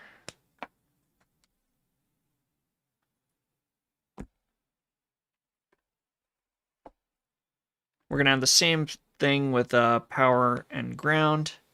So I'm just going to pull a green and a white wire. We're just going to keep it consistent. And we will also need to connect to our power and ground on the Pi.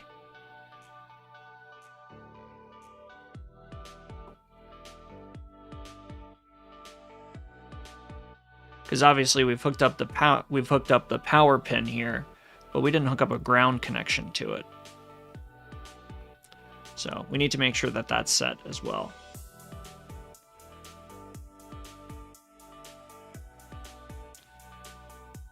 So let's cut this in half. And that's pretty much long enough to get anywhere across the board that we would need.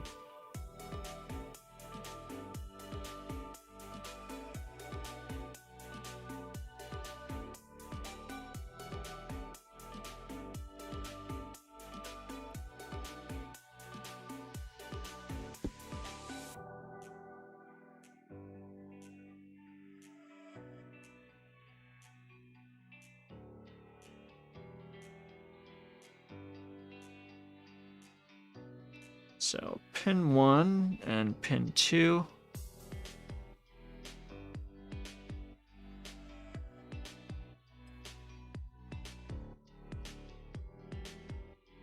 And I just cross-reference this based on this right here. So I just used actual network cable for this connection. And I followed the pin order for an RJ45. So in my case, I call brown pin 1. So, and then I'm following my notes from the last videos on what those pin functions are.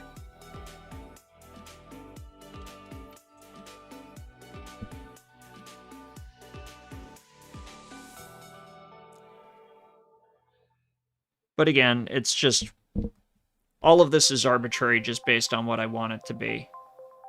Because it's not having to conform to any standards or anything else like that, because it will never be interoperating with another piece of equipment. It doesn't really matter what it is. So I could make it something different. It just has to match on both sides for all of the equipment. All right, those connections look good. So we have those 2.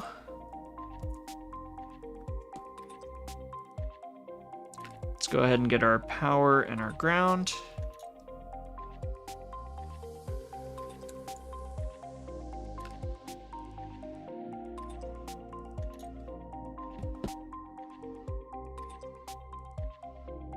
So pin 3 is our ground.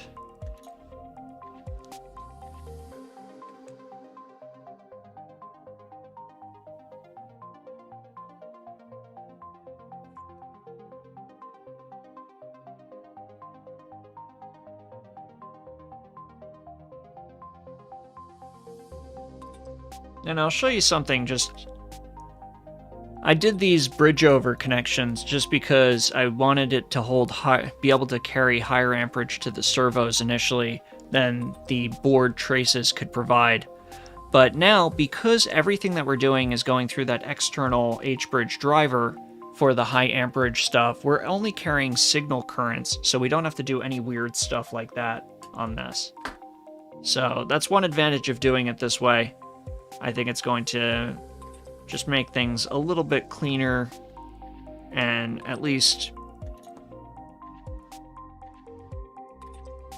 well within the tolerance of what the board is provisioned for.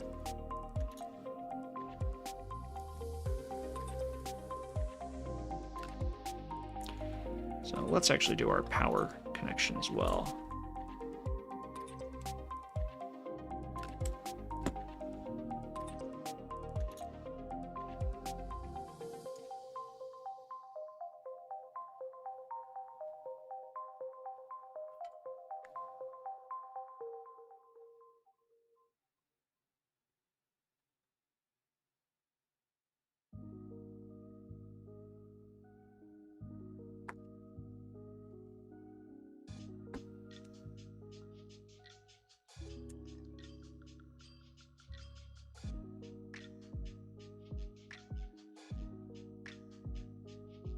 All right, and again, because these are 3.3 volts, we're going to run it to our positive rail here. And our negative, our ground rail. I'm going to try and make these a little bit shorter to hopefully clean it up.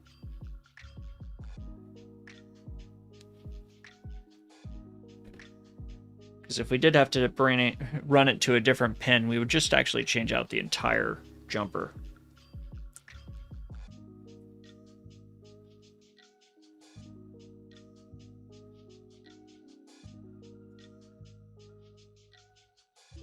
And again, threading that needle to get all of the strands in.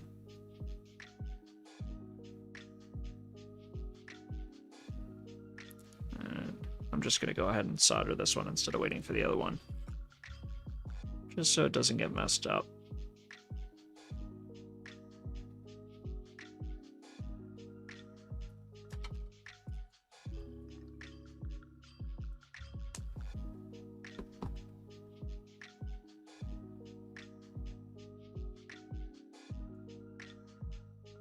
Smush that down.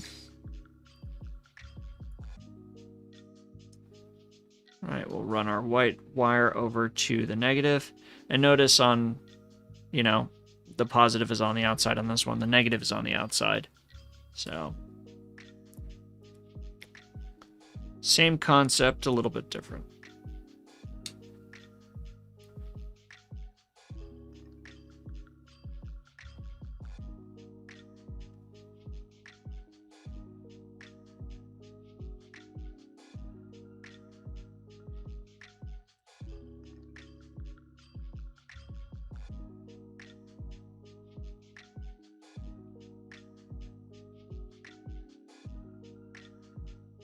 Excellent.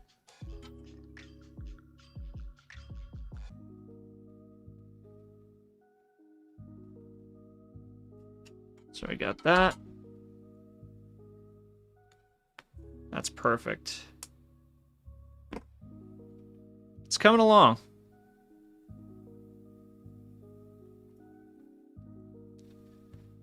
So we do have other pins that we have to solder here, which are the remaining 3 pins, which is our digital buttons, in effect. So, for those, let's use blue wires. So our analog is going to be yellow, blue is going to be our digital GPIO, and we'll keep going through the other colors. So. And actually, we may just make all of the blue for all of the connections that are pulse width modulation or otherwise. Any digital connection in particular.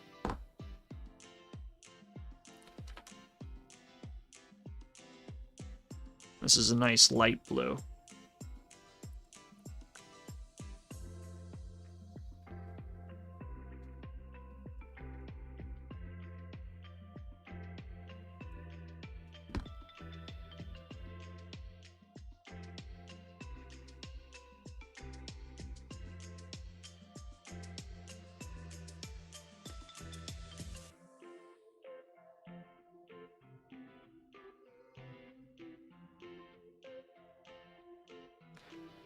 So we'll get this in here. Try to solder them all at once without them all falling out again.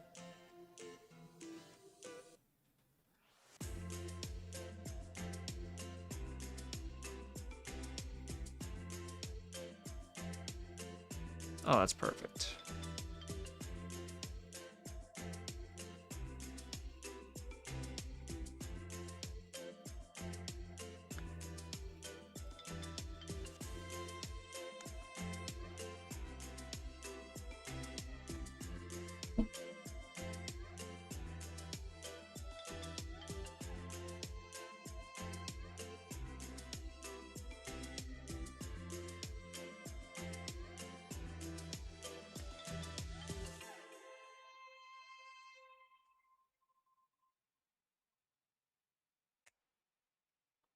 And this is part of the reason why I like simple solder boards like these, where it just has a number of, some simple traces with attaching the holes together. I think it just makes everything really, really easy and simple in terms of actually working with everything.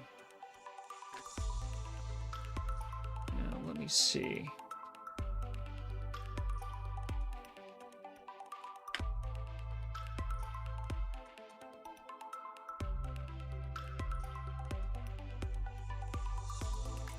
So, pin 18,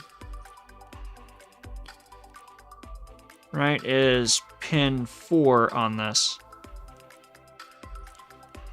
So this connection here needs to go to pin 18. And of course, I put in the shortest wire possible to that connection. And I did that on the last time I made this board as well. So, what are you going to do? It should just be long enough.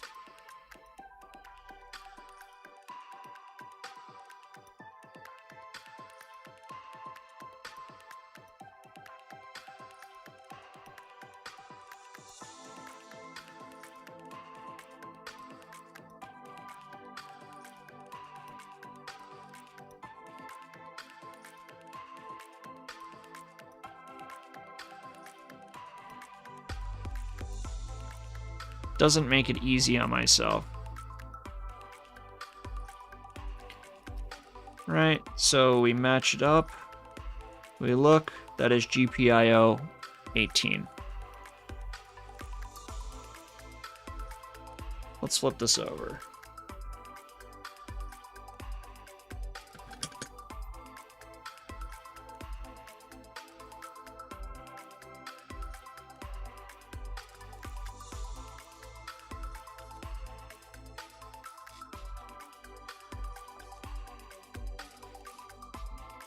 Perfect. All right, so the next one should be a little bit easier. And I just like running my wires to the Pico underneath, because I think it just makes it look nicer. When you put it on top, it hides a lot of that wiring.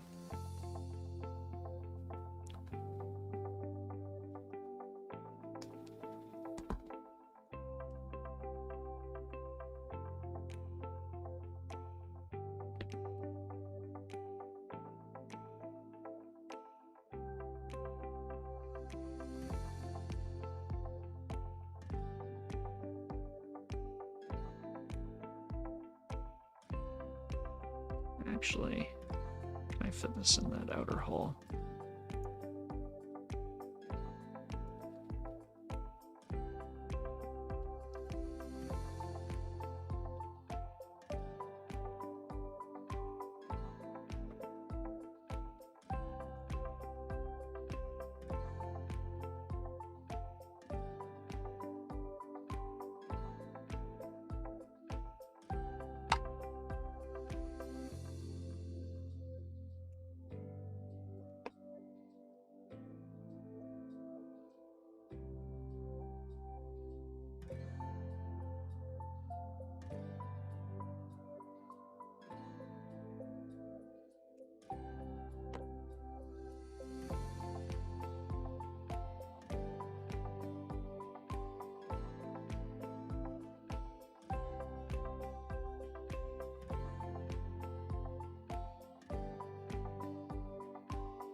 Let's see.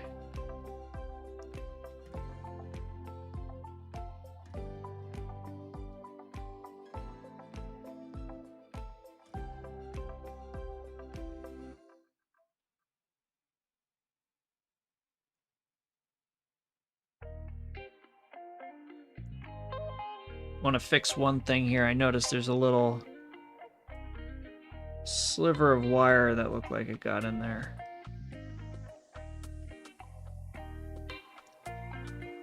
And I don't want that to become like a short or something else like that, so I'm just going to make sure it's not there.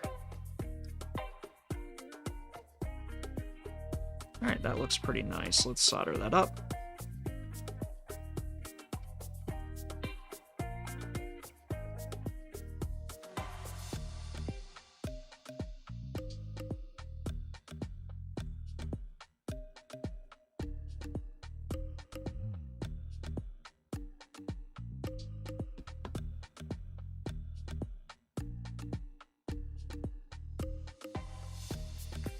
Excellent. Okay.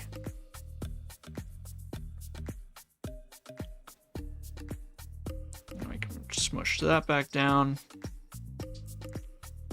So the two connections over here we have going to 27 and 26.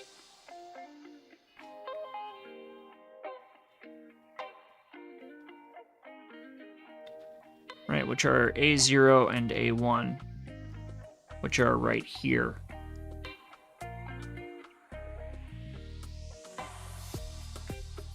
And we have our 3.3 volt and ground right here, so we actually should just tie those in.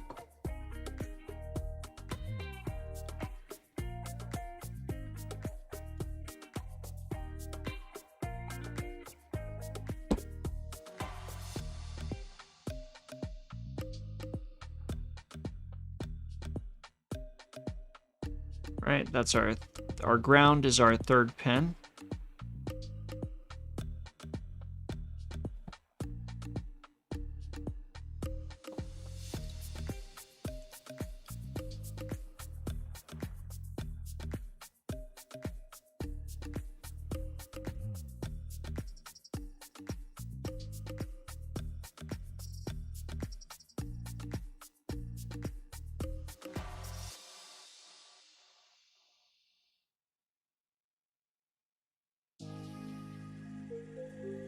Perfect.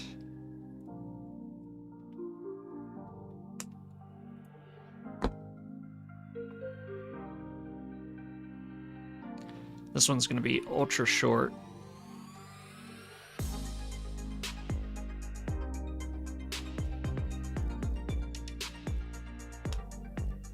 Which is going to make it difficult to kind of do.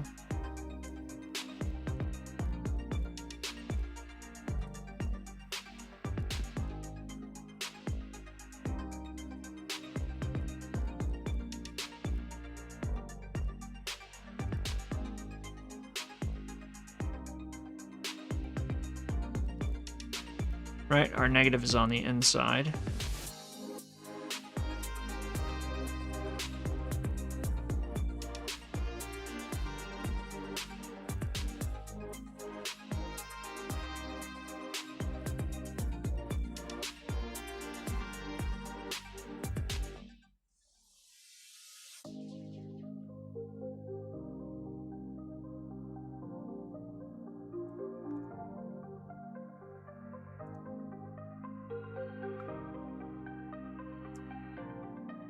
Right, so now it's going there. That's a really short jumper, but I do want it to actually be that close. I am just gonna pull it up a little bit by not putting full pressure on the diagonal cutters. Let's give it a quick solder.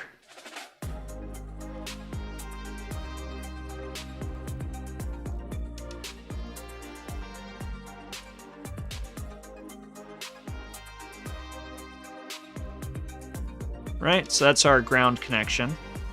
So that also completes our power supply connection, since now these two are tied together. But we do need to tie our hot rail to 3.3 volts. So where are we going with that? Right, so 3.3 volts is pin 5, so pin 16 here is our 3.3. So we're going to do the same exact thing.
Okay.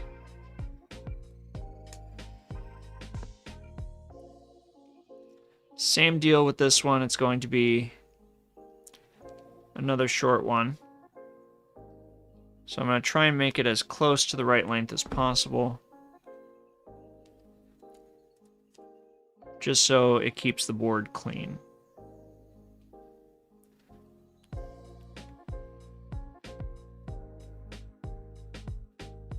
And I think that makes it look nice, so.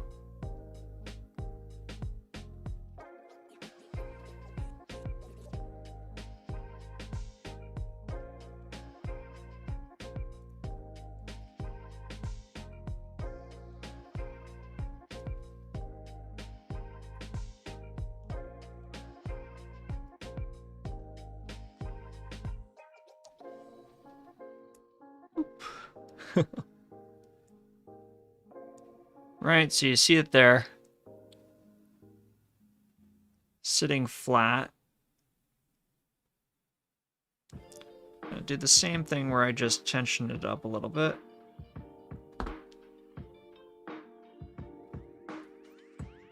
We'll hit it with solder really quick.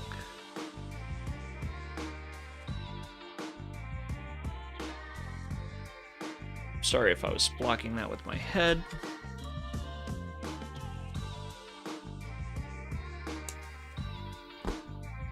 Alright, so now we have our 3.3 volt, our ground connection, which also works for our power supply. Power supply is connected. We have our push buttons connected. Now we just have our potentiometer connections.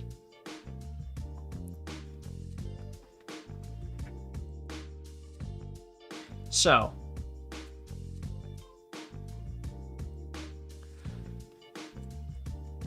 two of these in particular, go to this board right here, which will need to be attached somehow.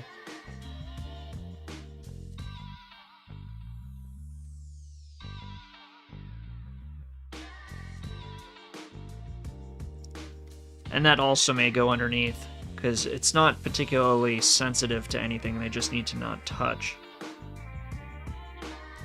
So we're going to leave these two floating, but we are going to attach the other two, since we know the joystick is going to be connecting to here, to these two pins. And now that we got the other ones out of the way, I think it does seem like a good time.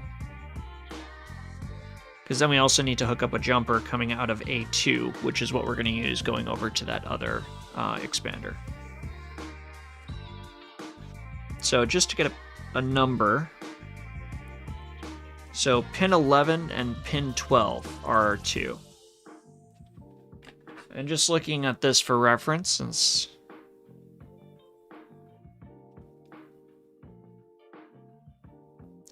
it does look like we swapped, so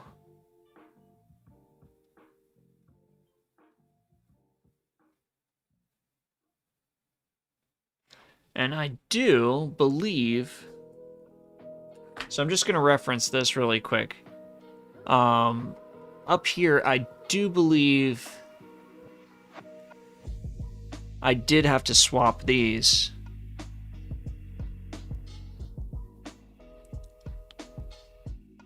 Yeah, so I'm actually going to swap the... I'm going to swap those two connections from the way I have it here. Right, so I have pin 1 going to pin 11 and pin 2 going to pin 12. I'm going to have pin 1 go to pin 12, pin 2 go to pin 11. So this pin 2 is going to go to pin 11.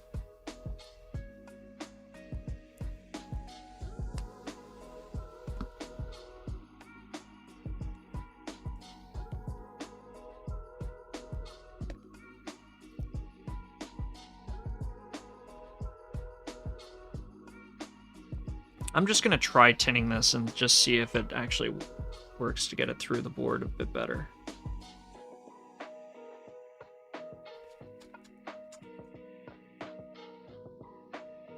Well, let's see.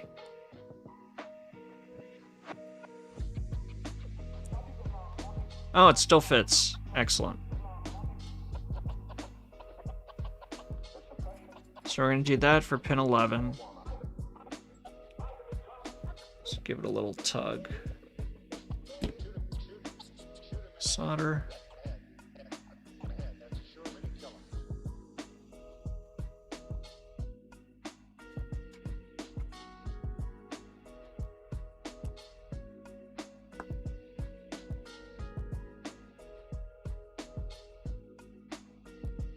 Smush it down a little bit.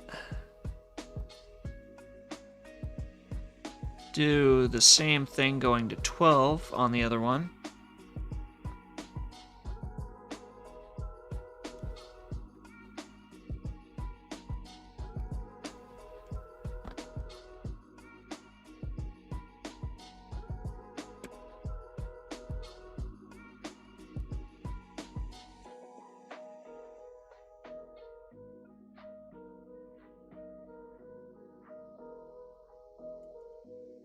Just a little tinning, that way it's not a giant pain.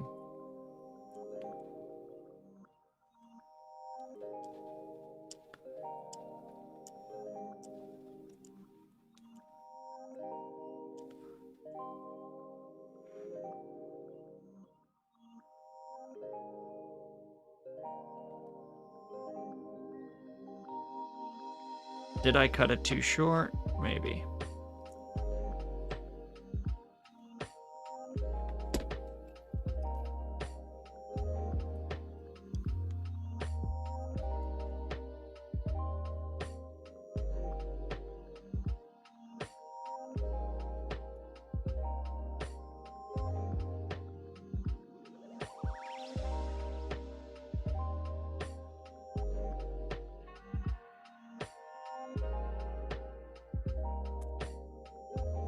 Here it is. Like, I think I can grab it.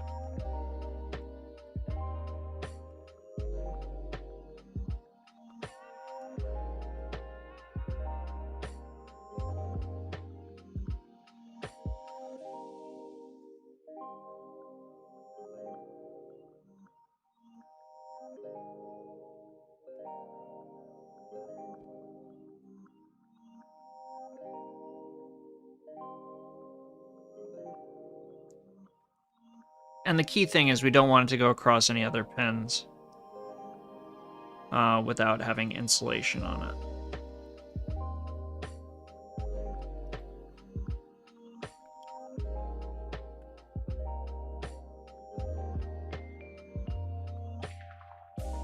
Okay. Let's try that. If I cut it a little longer, would have gone much faster. That is how that goes sometimes. But it's in. Neatest, maybe not. But it is there.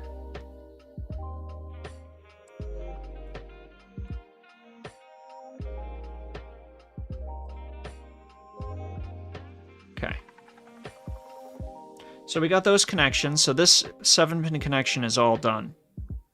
This one still has to run out to connect to our expander. Our expander still needs to connect to pin A2. So we got to put a jumper for that, as well as some power pigtails, things like that. All right, so A2 is pin 14. So I don't think we have one that's long enough. Let me cut it out like these.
Okay.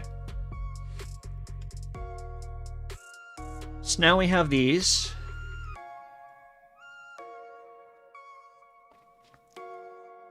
So the other connections that we have here is we need a digital pin. Technically, we can actually tie everything else that we don't want, I believe, to ground. Because, like, for example, our addressing, anything else like that. So I'm actually going to tie 2 pins. I'll tie S2, S3 to ground. And I'll tie enable permanently high.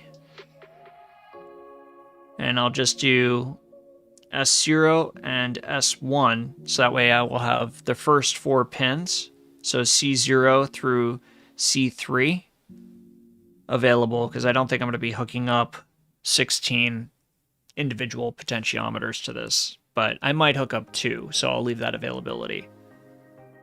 And it's just a binary selection. So, and then we have the signal wire. So the signal wire's here. We have our 2 inputs so far. We need a green and a white. Maybe more than 1 white. So 3 white, 2 green, and then we have some digital selection. So two digital selection. And we got to determine what those GPIO pins are going to be.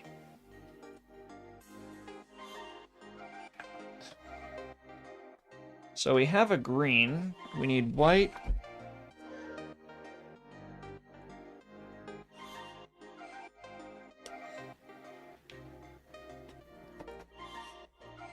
Two blue.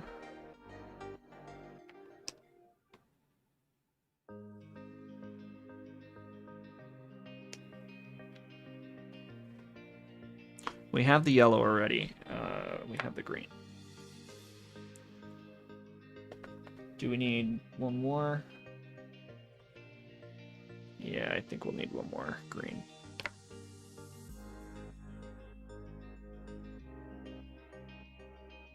All right, because we're just going to tie the enable pin high.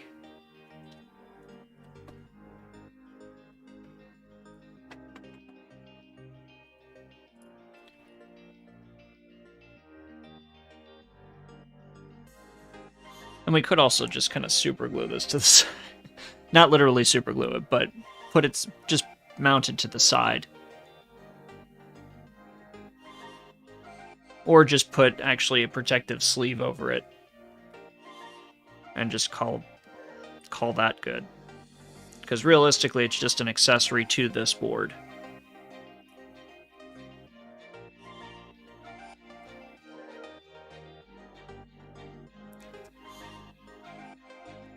So let's get these ready.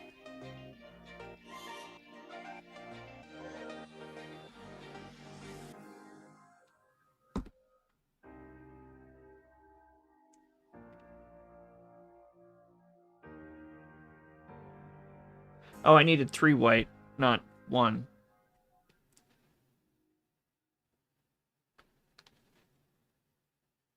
Oh, I have 2.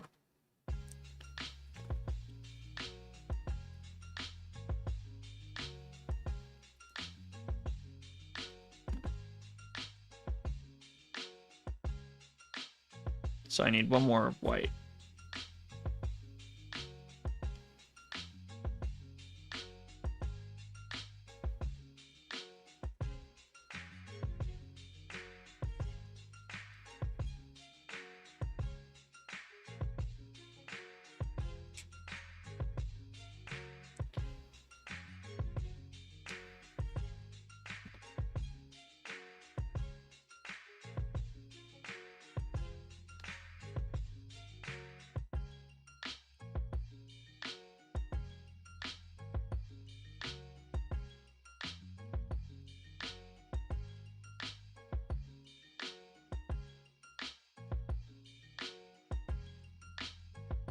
Just gonna pre-twist all of these, then tin the ends.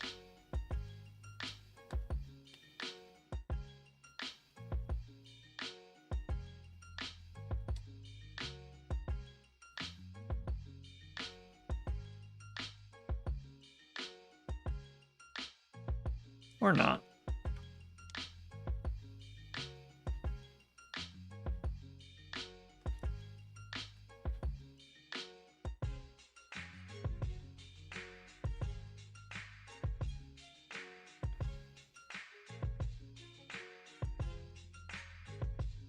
I could do some kind of weird jumper configuration. I just don't really want to.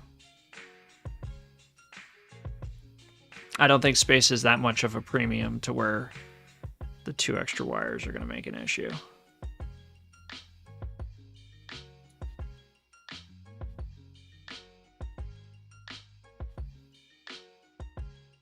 Boop. Wants to run away.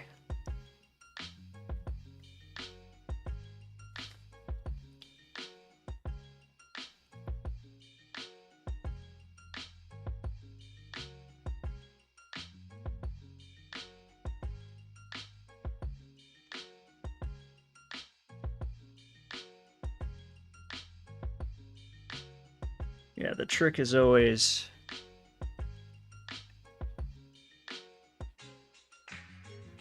making sure they're not falling out for some reason.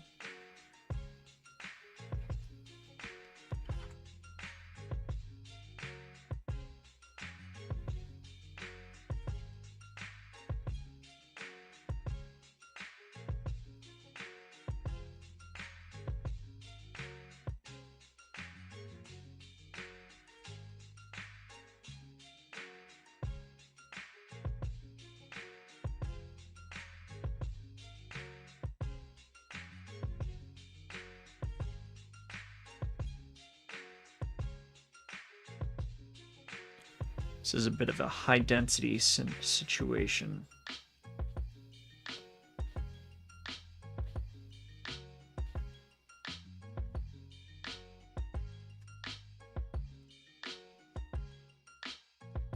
Right, so everything's soldered. Trim it up.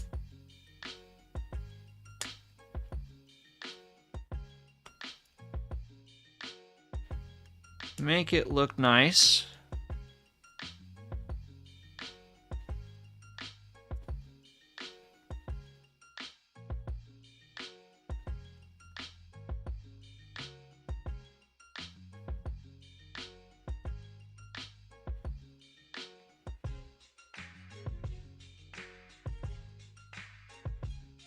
I may need to cut these blue wires longer just because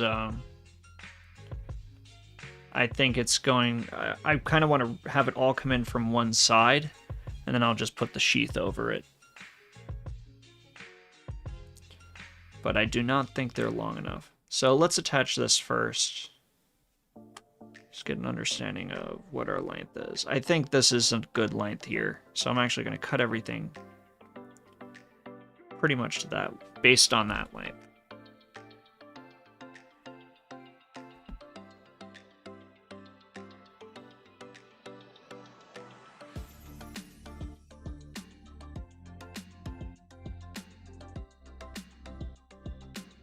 Yeah, and I do think this one may be too small to tin first.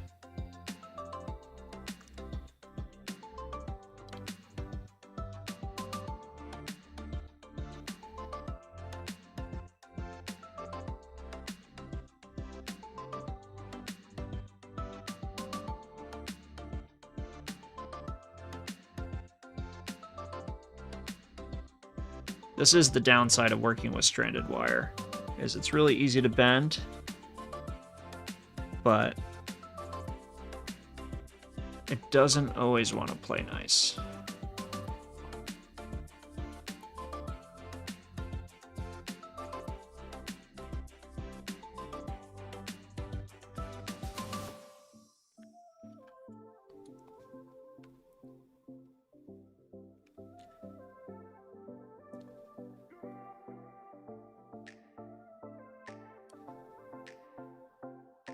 Okay.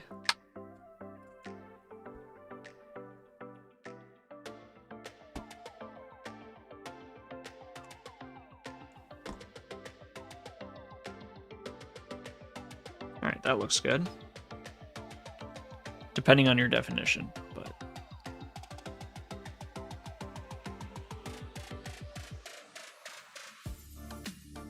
let's just preemptively attach our other two signals.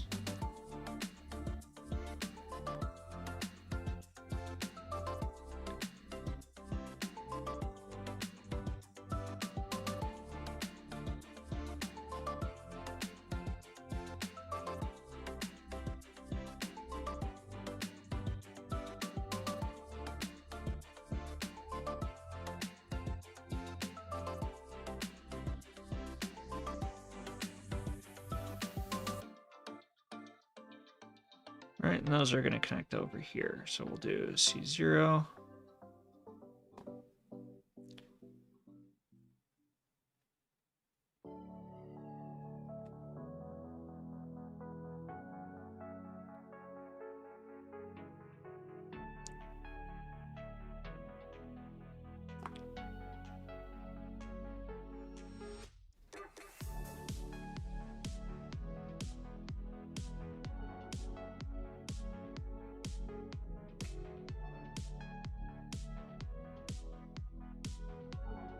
Oof.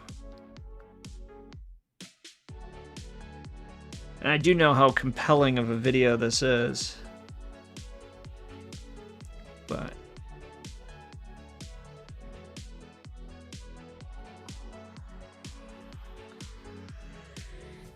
you know, it's got to happen at some point.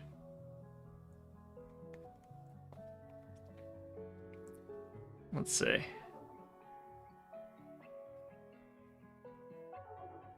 Okay, there we go. I am going to solder that quickly before it runs away.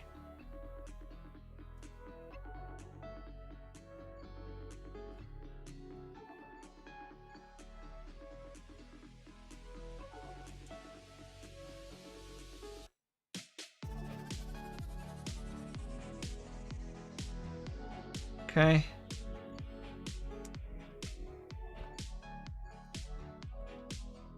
And the other one goes to C1.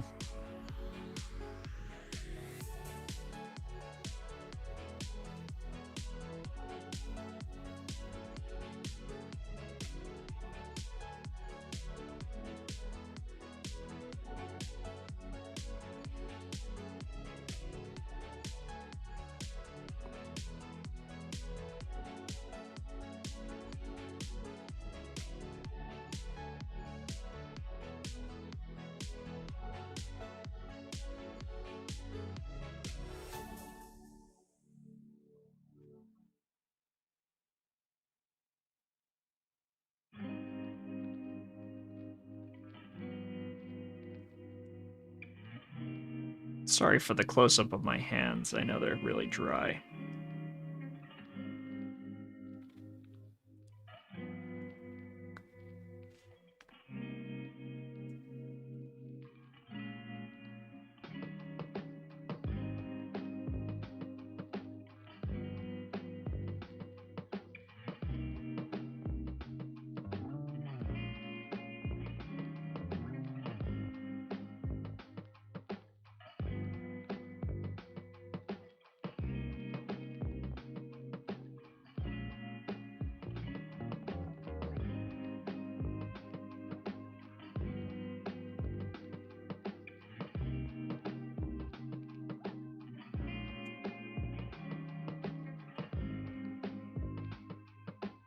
I know some people swear by the silicone coated wire for hookup wire, but I kind of hate it.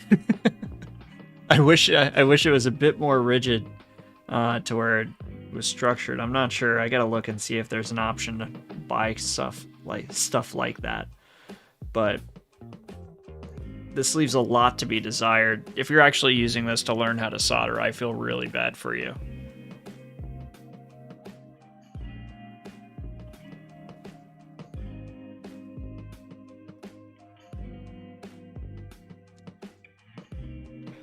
So let's just get these blue wires out of the way.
Okay.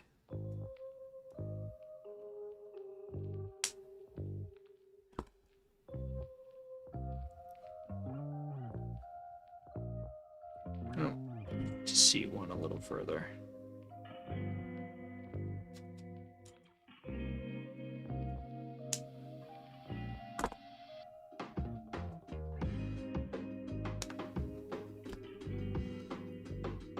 All right, so we got those. I don't know that I made these too much longer, but I think we can make that work.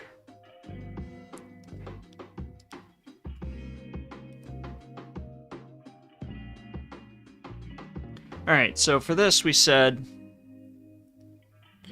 S2 and S3 are connecting to ground, which are white wires. Our ground obviously needs a white wire. So let's choose our longest ground. Let's just connect that.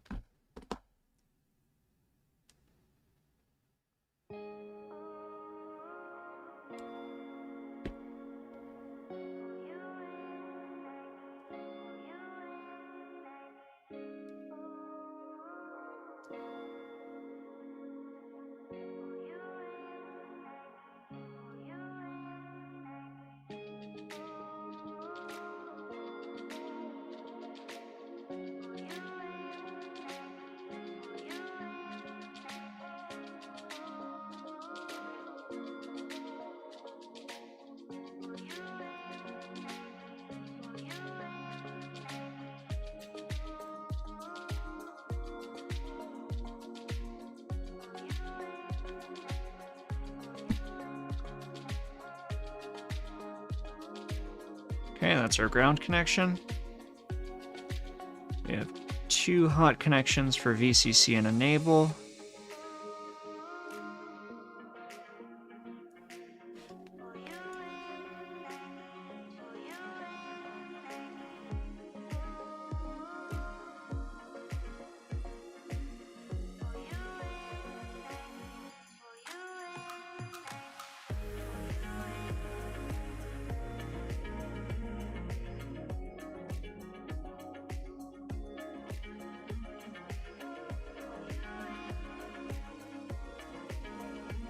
Ba-bum-bum.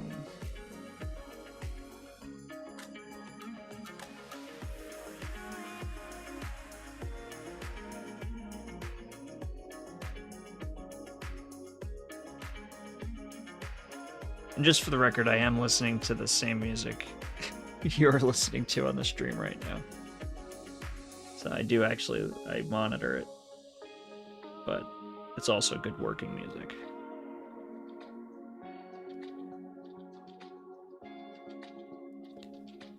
I am limited because obviously I have to keep it so it's so I have license to play it, but for what it is, I think it's fine.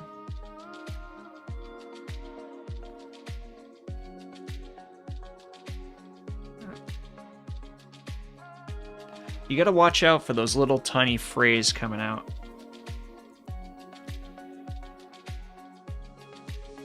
Because that's all it takes to create a short, and then it's really hard to find it later.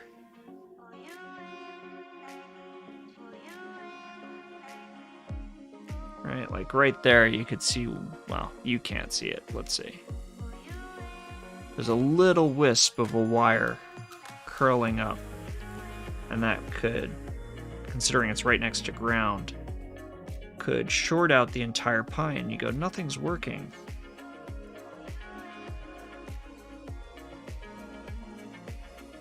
And my end goal for this is to actually maybe hook it up to a Raspberry Pi, like a full Raspberry Pi, to give it a much better feature set. So it's just like a platform for the control, but then you can control one or multiple of these to do coordinated movements, things like that.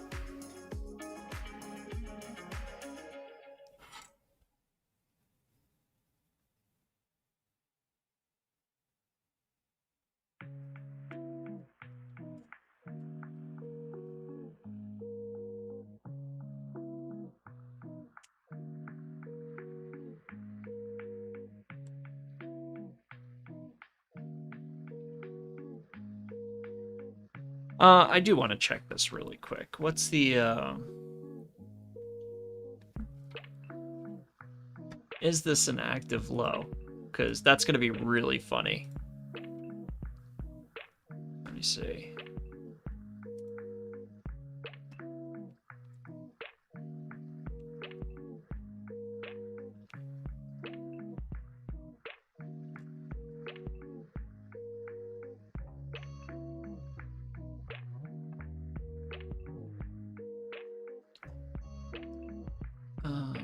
That is quite the model number. It's the CD74HC4067.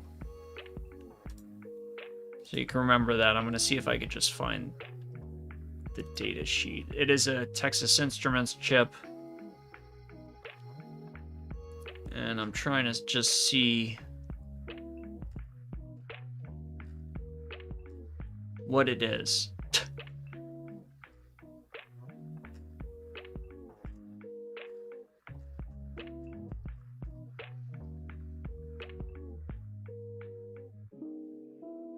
Where's our pin? Where's the pin out?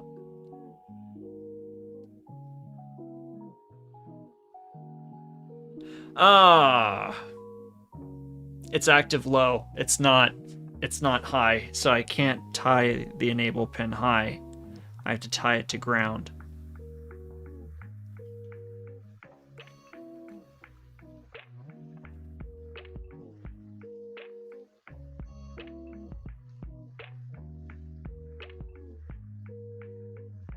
All right, so this one goes away, and we have to replace that one with a white one.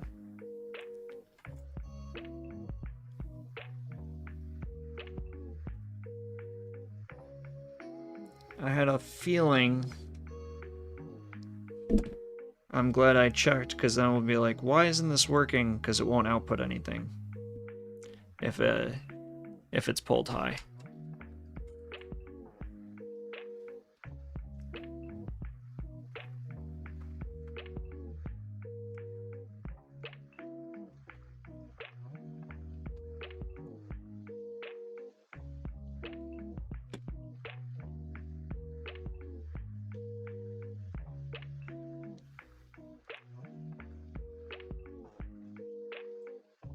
And the reason we don't just leave these pins floating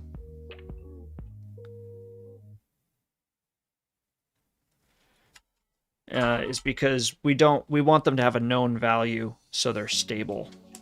Otherwise, they could potentially just choose their own value, and that would potentially be catastrophic as far as the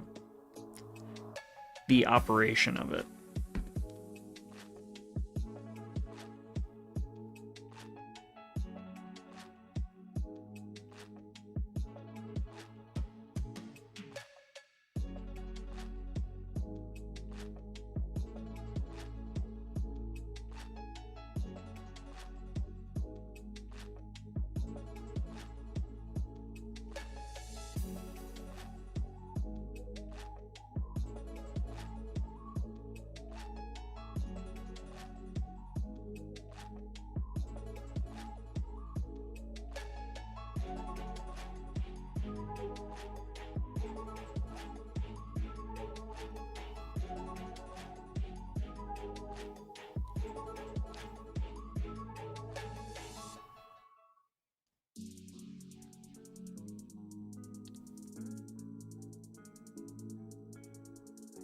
Let's see.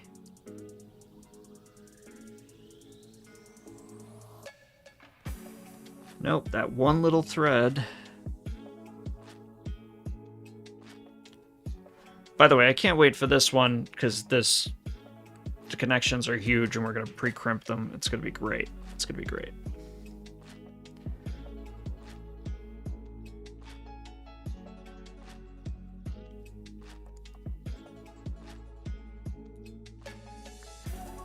Now, technically, I could have gone with smaller wire, but to be honest, I don't really want to use 20 different gauges of wire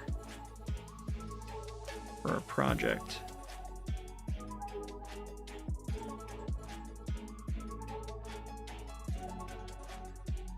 I think I made it. If I didn't, we're going to find it and just cut it off. Let's see.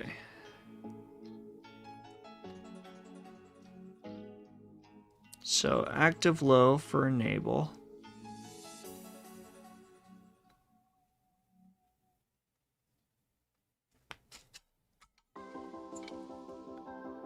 Okay. We have 2 pins left on this, which feels like an eternity for me.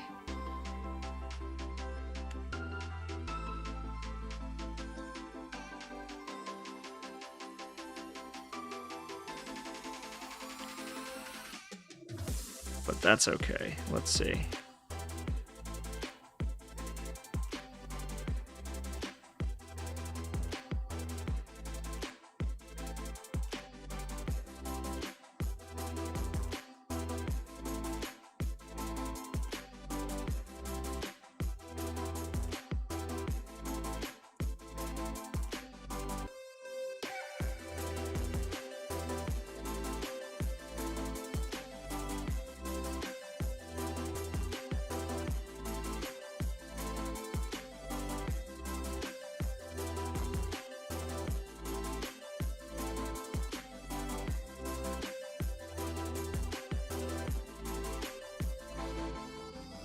Okay, so that's done. So this, we just need to hook up the signal pins. So where are we connecting those to?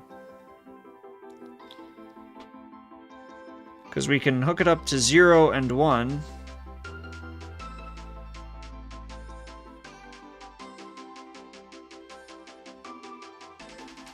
Let me check a pin out. I actually have one here.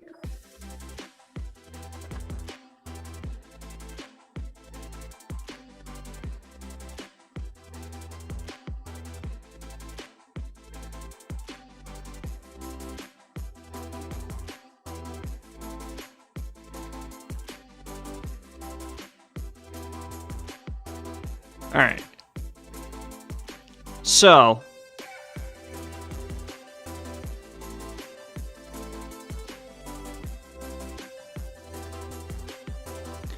I don't know that we want to use 0 and 1 because of the UART connection. I believe that goes to the debug terminal.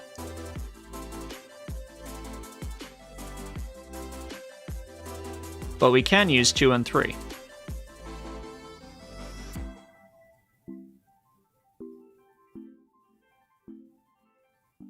And I think that'll work out well.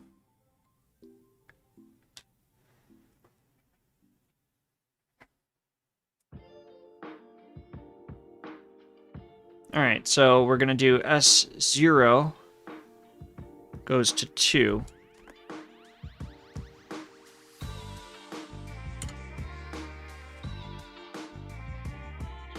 Which is the selection digital pin.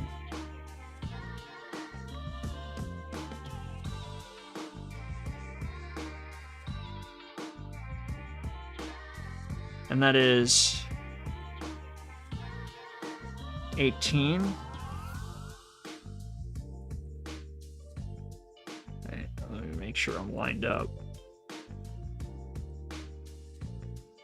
That's 17 and 16.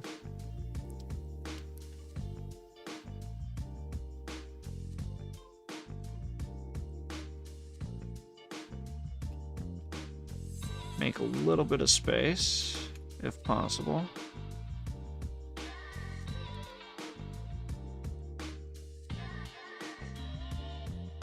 So S0 goes to 17. Oh, and I can pre-tin these. Oh, thank you.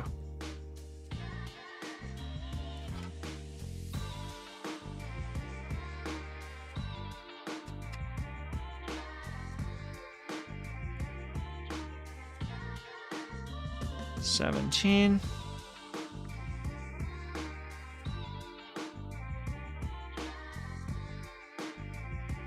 All right.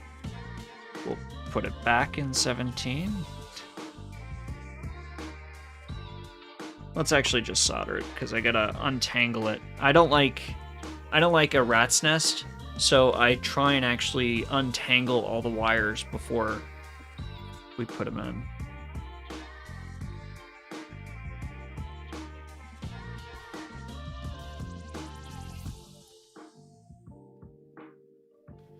Did not heat up that pin enough. There we go. All right.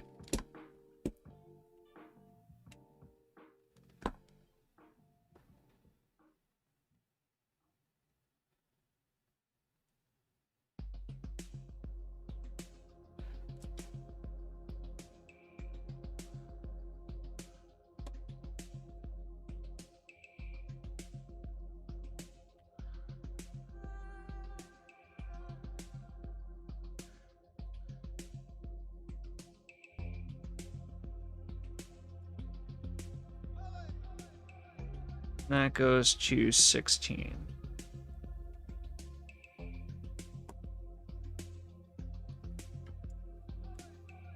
And we'll solder that up really quick.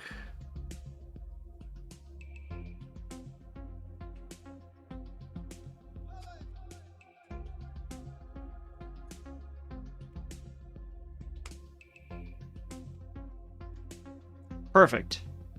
So this looks kind of crazy, and you see the reason why I usually try and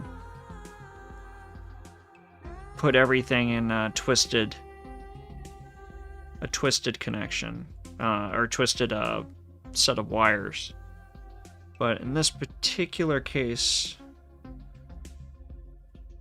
that was not an actual option.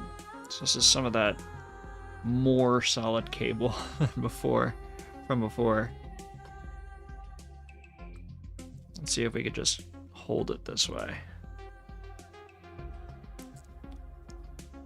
Just so it's out of the way. Actually, let me show you what I got in terms of...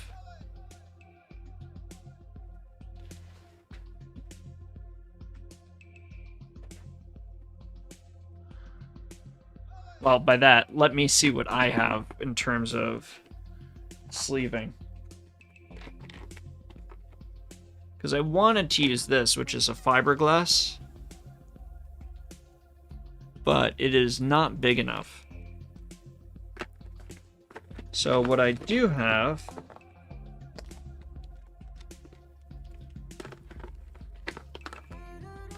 Because I do know the fiberglass is big enough for the regulator. But I do have this, which is just heat shrink that I'm not going to shrink down. And that actually seems to fit okay. And I do not have scissors over here. So I'm going to use T-strippers and make an impressively straight cut.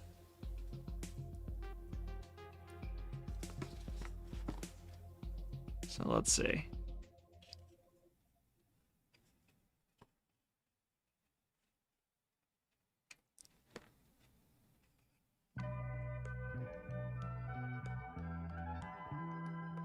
Right, so that'll pretty much just be there.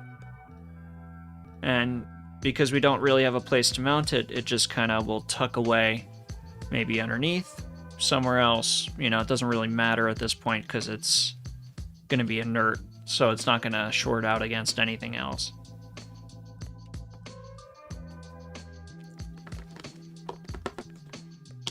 Alright, so that's one down. There's technically another chip that we still have to do. But since we're not going to experiment with that one, because that's the I²C for the current measurement, I might just, and not to mention it's actually pretty straightforward. I think we might forego that for the moment, and I'll revisit that off camera. But I'll just cut our little piece of fiberglass. It's actually silicone impregnated fiberglass. So it's good up to about 1800 degrees Fahrenheit, which I think will be more than sufficient for this application. But I do like it for power supply chips, just so in case anything does go crazy. You know, I mean, it is a battery, but this is going to be the external input. You know, this is probably going to be the thing that lets out the smoke, so hopefully it protects the other components from being stained by the smoke. So you can still read labels, things like that. So I just kind of like that. But we'll just leave that on there just so it's hanging out.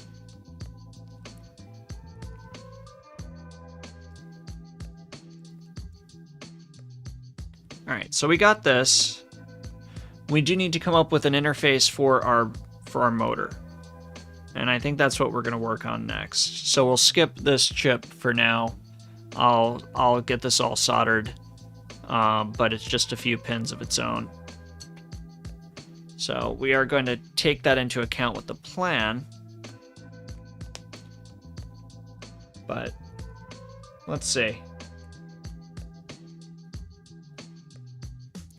Right, so this is going to connect over here. I'm not going to connect it now.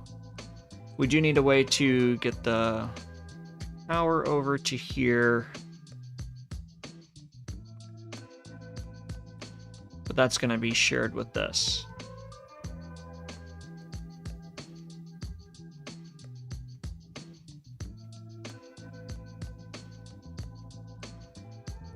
So I'm trying to think of what I want to do with that. Because what I could do is just get some 18 gauge Teflon and run to both of these. I mean, it won't run to this, but at least run to this from this fuse.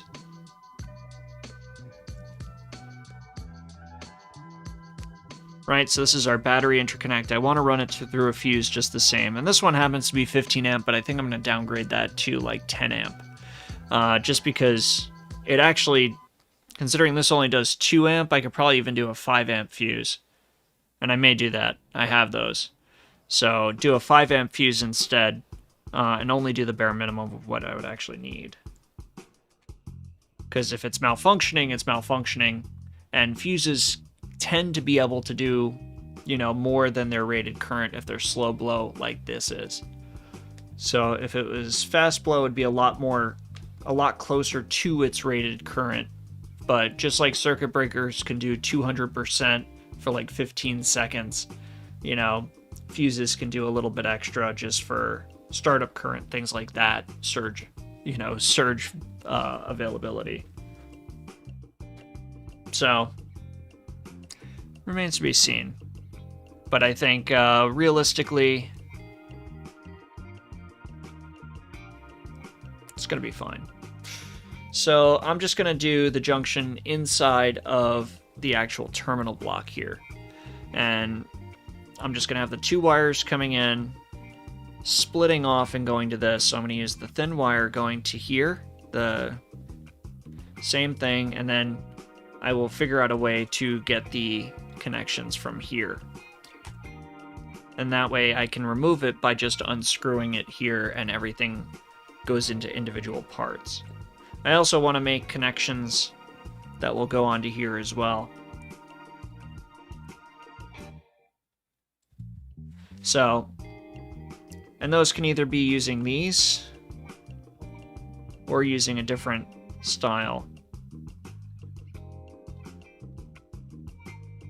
These look like a slightly different pitch, are they? Because then I will use the other solution.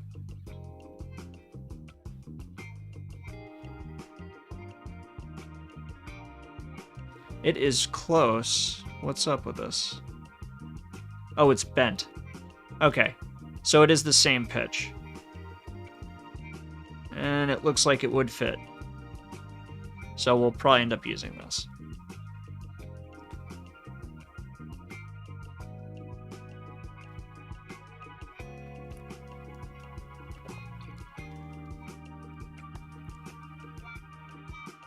Right, so this will fit in here eventually.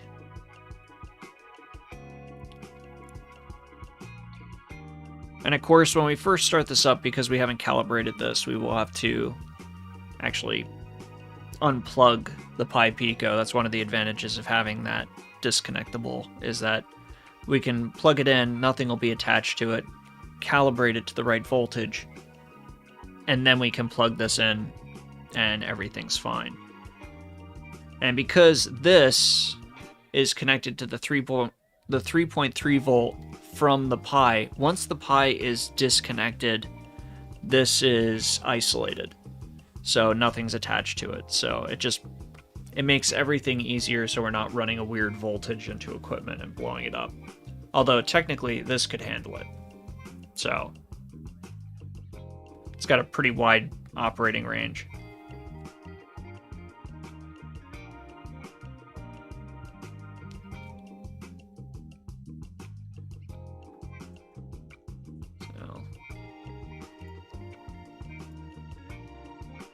Just switch back over here. Alright, so let's get 2 more colors. I'm going to use red and black just once again for this, just because it matches our DC input wires. And technically this is good for 6 amps anyway, so it's overrated for what we actually need.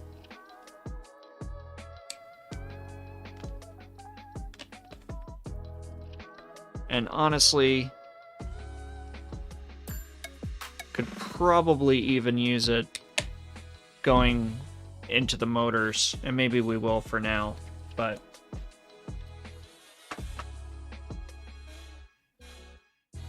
because this is 22 gauge, the cable that we ran to the motors themselves are 20 gauge, which is good for a few more amps.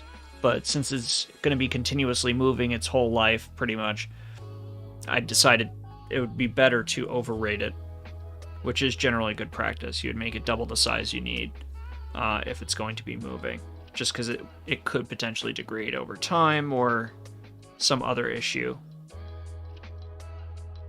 Not that this is going to start a fire, but, you know, it's good practice, because I don't want it to fail because of something I did. I'd rather it fail because the end of life of the actual equipment, you know, the bearings, things like that. All right, so this one, obviously polarity does matter.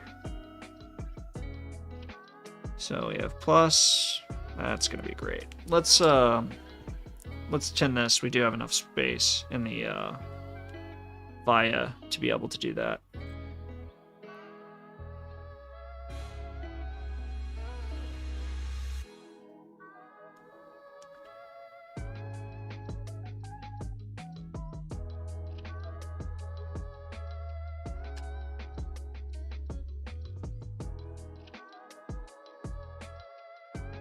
Okay, so in plus, and we made it too big.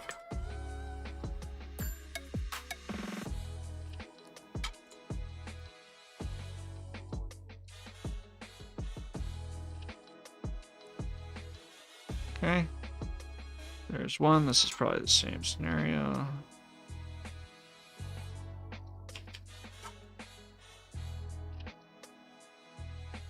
There's two.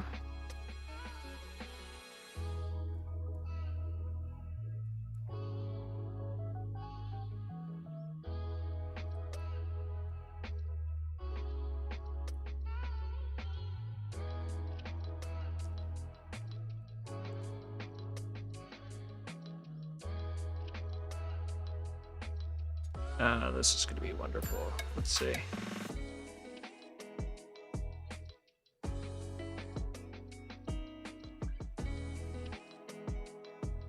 There we go.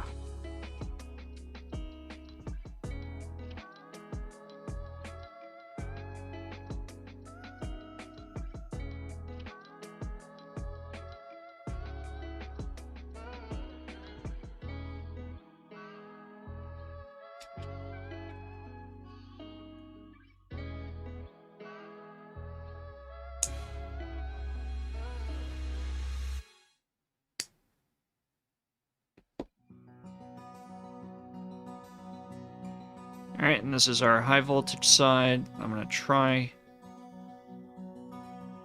see if we can twist these together.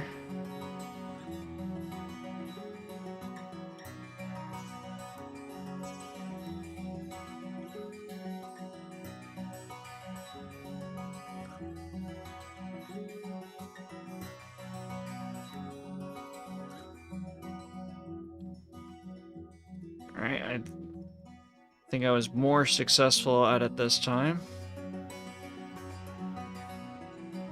If you want a really fast way to do this, you can use a drill, and it actually makes a really good consistent twist. You just have to make sure you make your cable initially longer so you can cut it to length later. Right, but this is it, and then this. Right, we'll just slide over top like that. So this will run to the battery, right there, and the battery will, or run to the H bridge, which will run to the battery. So what I'm going to do is, let's actually crimp these ends right now. So I'm just going to make them the same length. Or we're not going to crimp these, we're actually just going to solder them, because I need them to be able to fit side by side. So...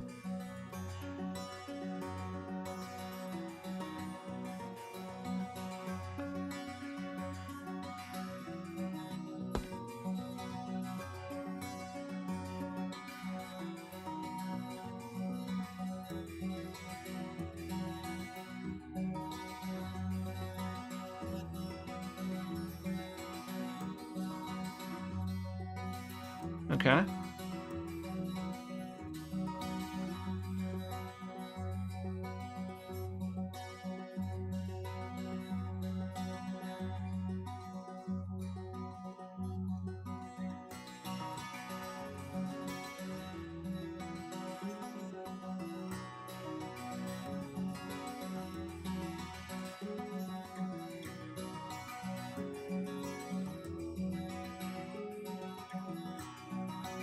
Alright.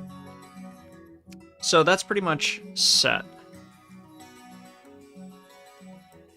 Next, we need connections to control our H bridge, otherwise our motor's not really going much of anywhere. And then pretty much for now, that will settle up the microcontroller component of this. So we're getting close. We're getting really close. So let's come up with this. So we got in 1, in 2, in 3, and 4, right? That's 4 pins plus 2 more for pulse width modulation.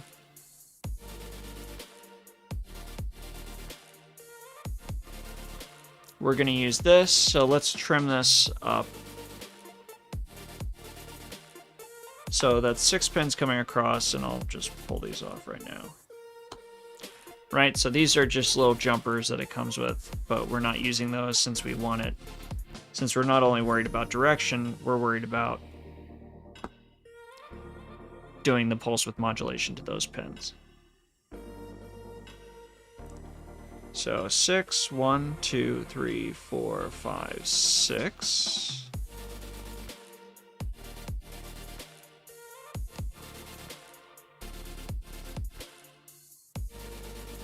Just double checking my count before I cut.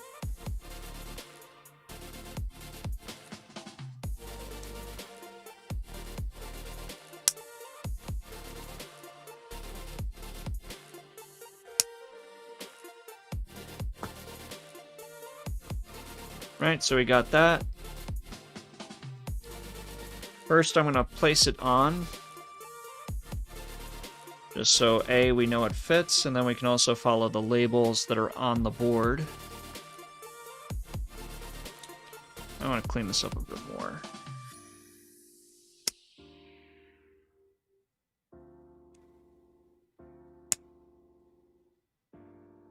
Okay.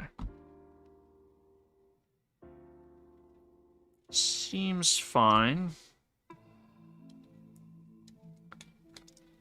Right, so that'll slip on right there. Again, just so we can do a quick disconnect on it. All right, and there's going to be a lot of digital outputs, but there's 6 pins here. I have 6 colors, so I'm just going to do a set of 6. I think it's going to be a lot easier than trying to track each pin individually.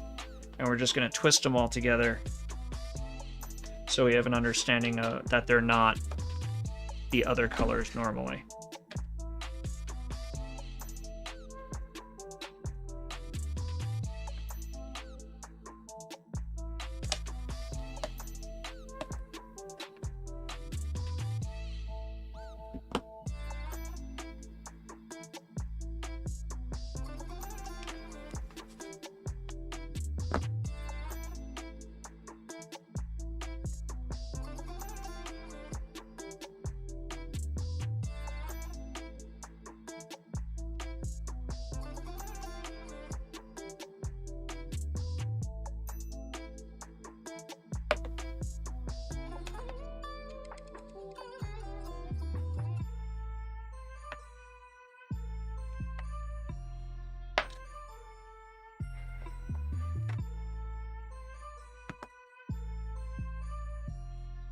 Right, so these are our 6 wires.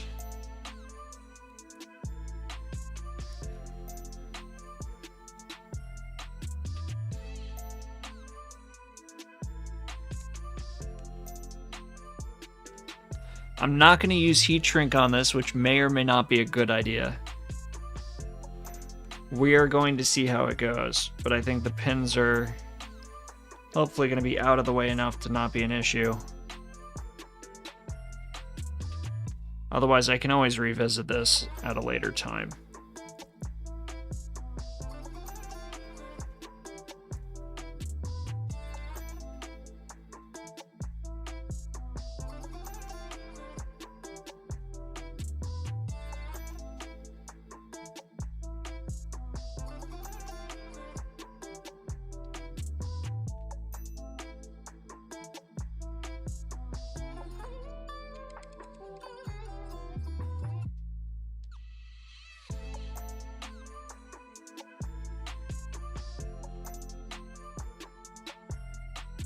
Just doing this off camera, just so you know. Twisting all the ends. Very repetitive.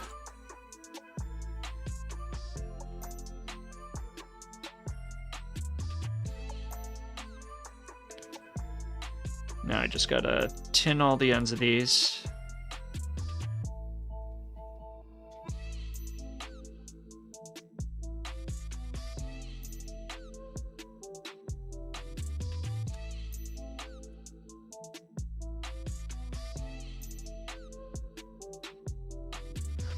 See, this is the downside of making a project more complex, is it takes a lot longer in order to actually do it.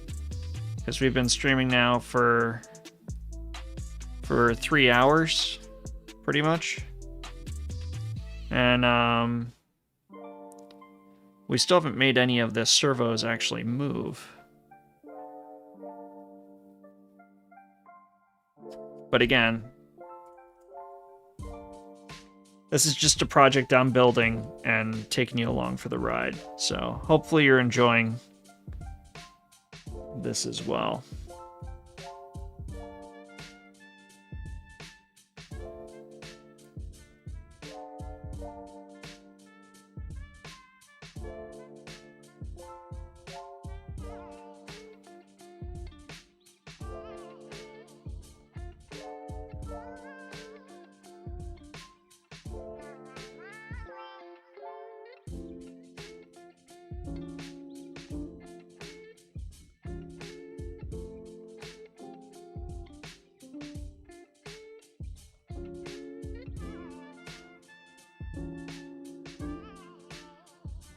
I didn't like the tinning that was going on there. Alright, so pretty much I'm going to use red and black for the enable pins, and then the other two will just be whatever color I pick up next.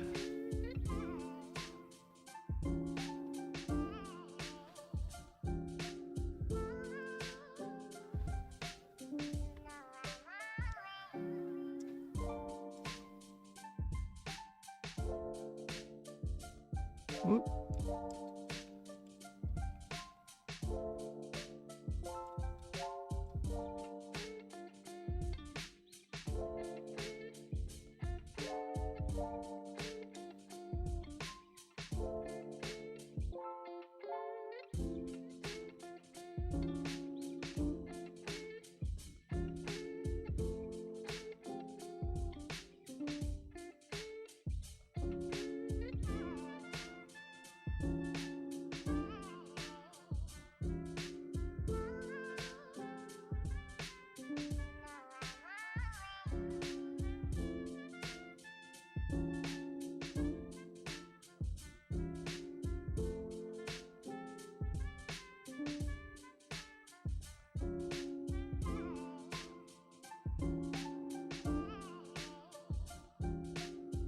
I mean, the actual soldering is really quick. It's the prep to actually get to the point where you're ready to solder a particular wire is what takes 90% of the time. Right, because that took nothing to actually do. And that's all done. So, you know. So I'm going to try twisting all these together.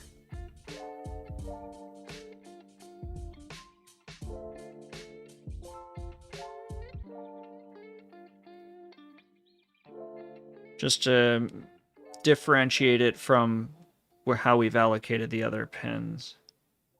Because they're pretty much just going to go in order. They're all output pins.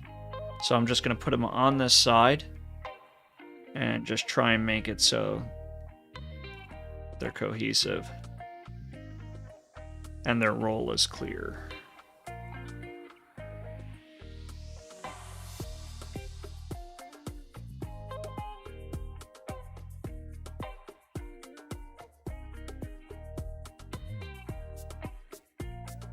Right, I'm not exactly ecstatic with the way these are twisting. If you use slightly stiffer, so it's just 7-strand wire opposed to 31-strand, which is what this is. They're microscopic strands, but there's 31 of them instead of 7, which is a slightly stiffer wire. It tends to hold the twist better. But because silicone tends to be used where you need high flexibility, which is why you would need the jacket to be flexible like that, it just tends to be higher strand count. Alright, so for this, where we're landing it, right, we got that pointed the right direction. So we got 3 and 4 are in use.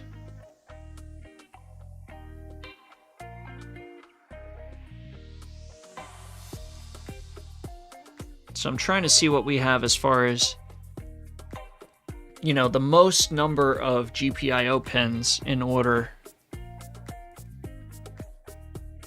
And I am just going to check the reference just to see what our SPI situation is for those. Because I think we can actually, right, because we have it like this upside down.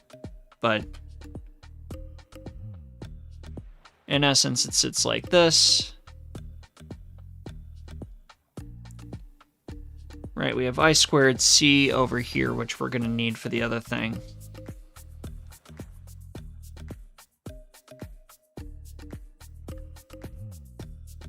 Right, because we did 18, 19, and 20 for our buttons. So 20 and 21 should be our I squared C. So pretty much everything on the other side should be wide open.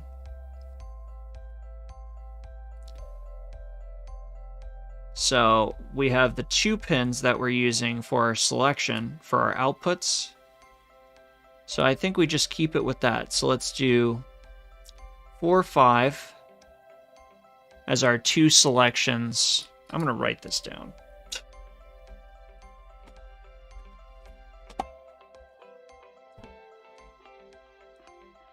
All right.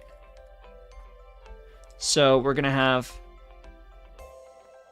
right now we have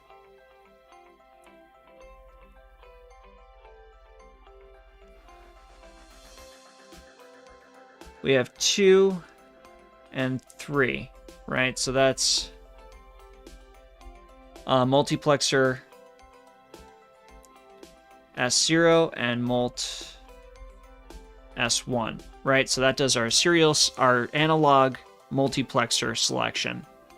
And then we'll have 4 and 5. And that will be PWMA, right? So motor A, let's say that's X, and PWMB, which will be Y. All right, and then we'll have 6, 7, 8, and 9 be in 1, in 2, and when I say in, that's how it's labeled on the H bridge, in 3, and in 4. Right, so that should help us keep it straight.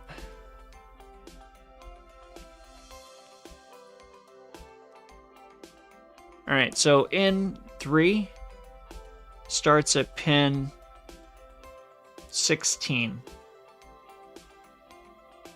No. Pin, yeah, 4 is 15. That's what we want to start on, because I have, obviously, 3 already occupied.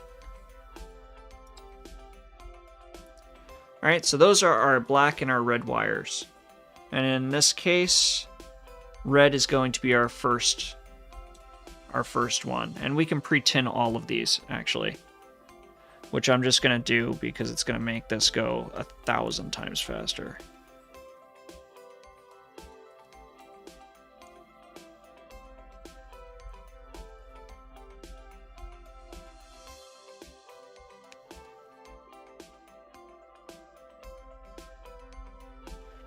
Nice thing is, once we actually get these soldered, it will lock in our twist.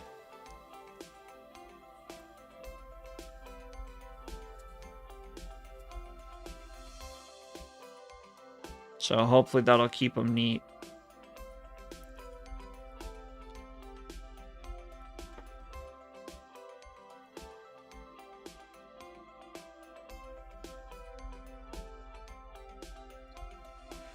Let's just tin a few of these so they don't fray.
Okay.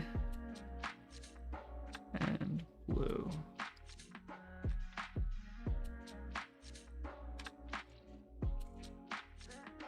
Okay.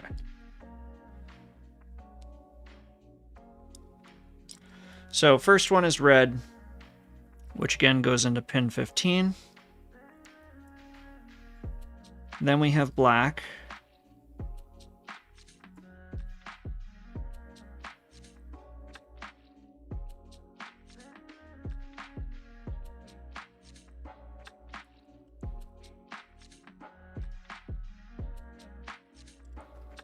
And let's just go ahead and solder that.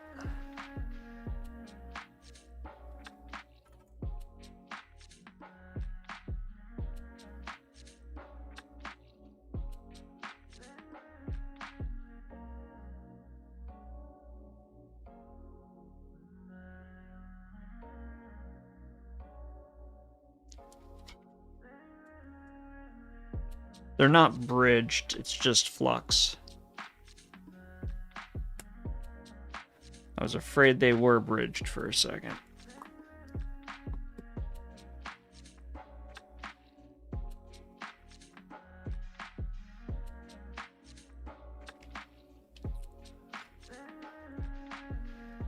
Okay. Then we have them in order, so it's blue, white, yellow, green. So we're going to skip 13. Right?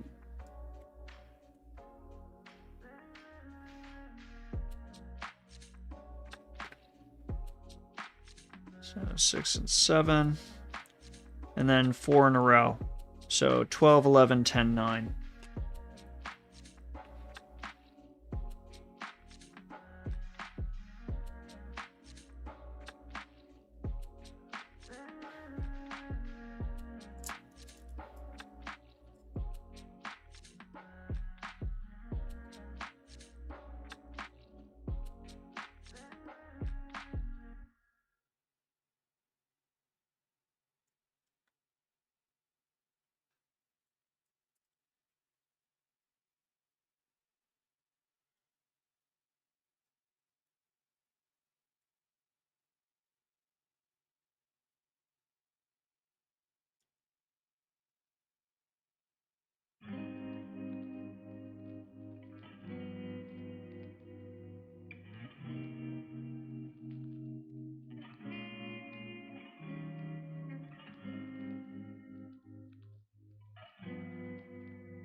And I know these particular streams are not necessarily the most entertaining, but it does make it so we can actually do the fun streams based on the stuff that we're building. So, all right, so that's that. So that'll plug into here, and I have it so the clean side goes against. Right, so that's all connected up there. Still kind of hate the twist, but it's there. So, next, we have our 2 motor connections, our battery connections,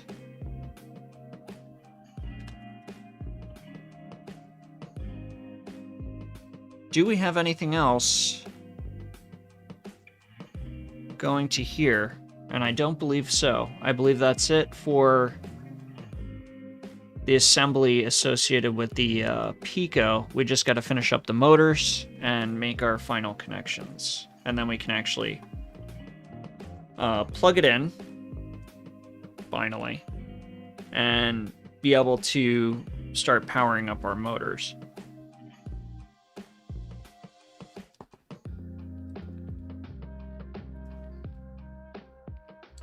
All right, so this will just go in here, pretty much.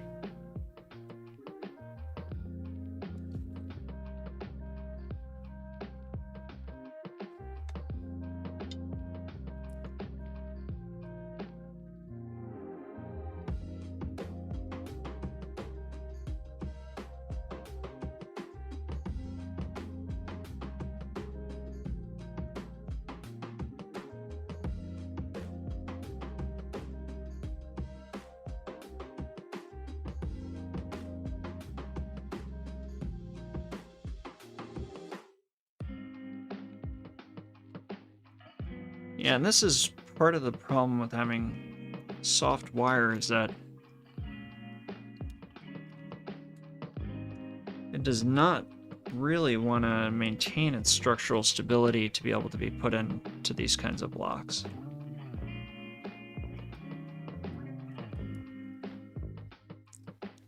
Alright, let me see what is our option for this connection. Do we just pull a piece off of this? Use 20 gauge wire?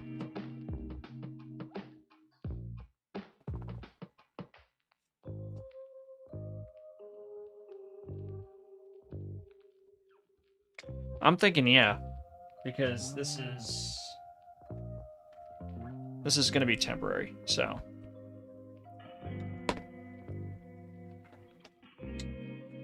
Right, so I just pulled this. It's going to give us every color.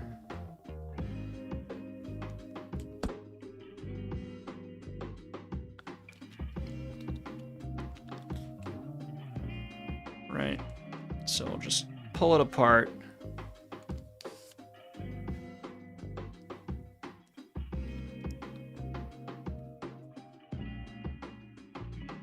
And we're just going to take the black and red from this.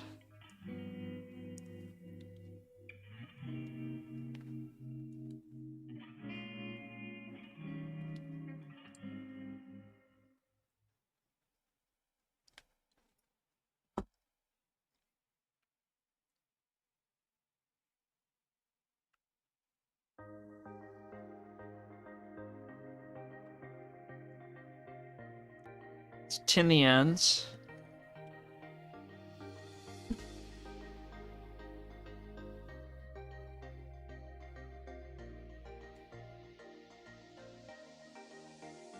Now, just so you know, normally with power connections, you're not actually supposed to tin them at all, because if they heat up, it could run into a situation where it actually melts the solder.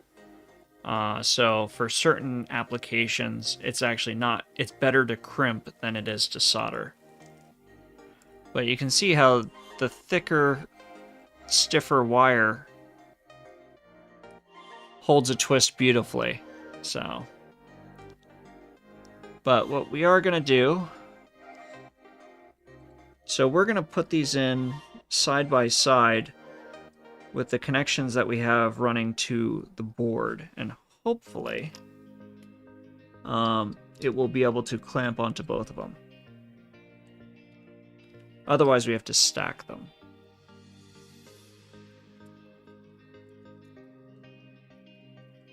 And by stack them, I mean just have one laying as an X across the other.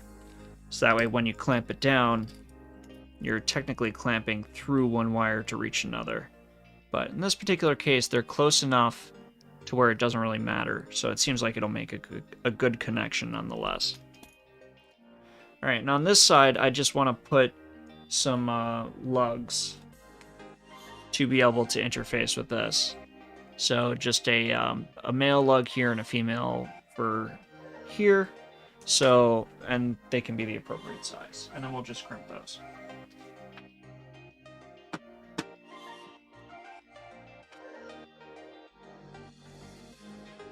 Assuming I can get to it.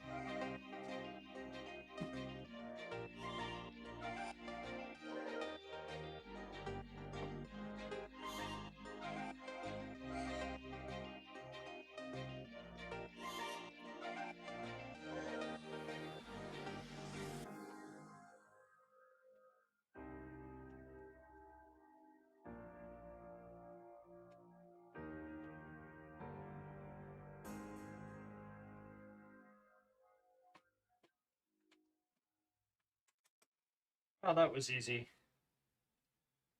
It was not easy. Let me grab a crimper.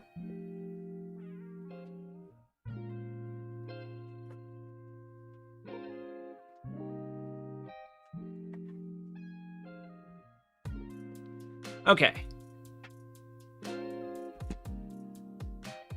So we're not going to solder these in this particular case, but I may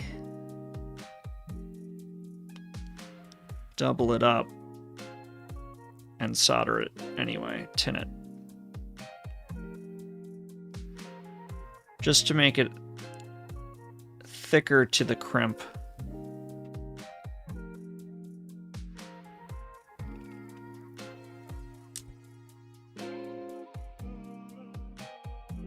Right.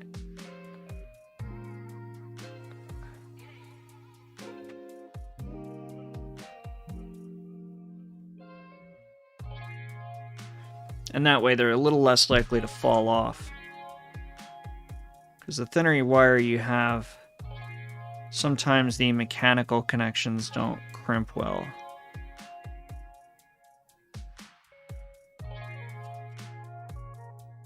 Do we get all of it? I think we got enough of it, so. Alright. So black wire gets the male connection. Unless we made it too thick. It gets no connection. Oh, let's see.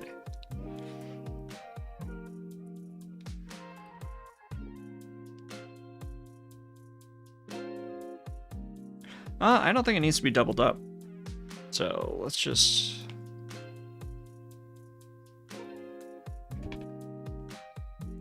make the cable a little shorter. And I gotta dress it up, so I'm gonna strip it way too long. And then give it a haircut.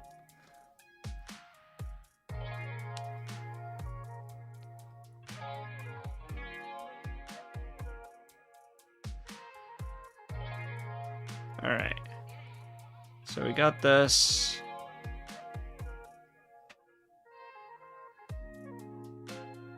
Okay. We see it peeking through slightly, right? And that's where we want it. So we're going to take this. This is an insulated terminal, even though it's not on the end. So we're going to use that. Right? And squeeze it with all our might. The reason I'm using this type and not one that has the insulation is I found out with the last one, since the other one has the over insulation anyway, they conflict with each other. So, and this one is insulated because it's just going to be hanging out on the fuse. Right? And this one's harder to see as a result, so I'm just going to use my fingers as a gauge. Put it in. Crimp it down. Add more force. And just make sure mechanically that they're solid.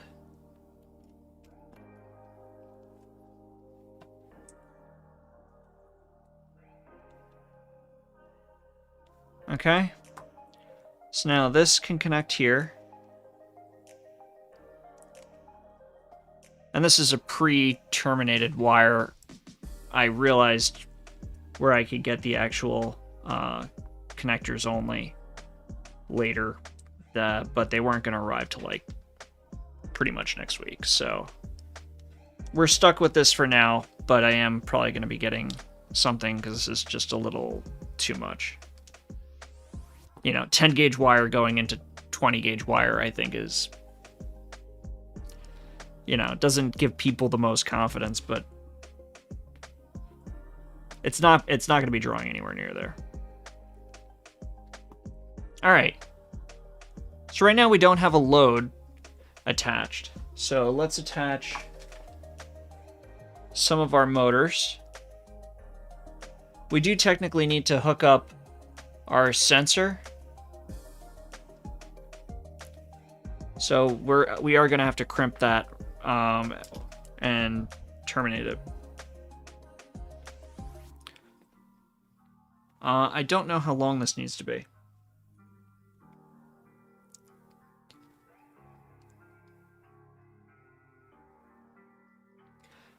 So we'll have to figure that out.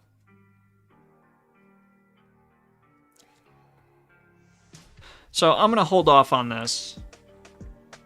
Last thing I'm going to do for tonight, because I don't know that we're going to get to any serious programming to even test it. And not to mention, I want to hook up the current sensor in line, which goes in line with the outputs anyway. But I think we made a lot of good progress here. So last thing is just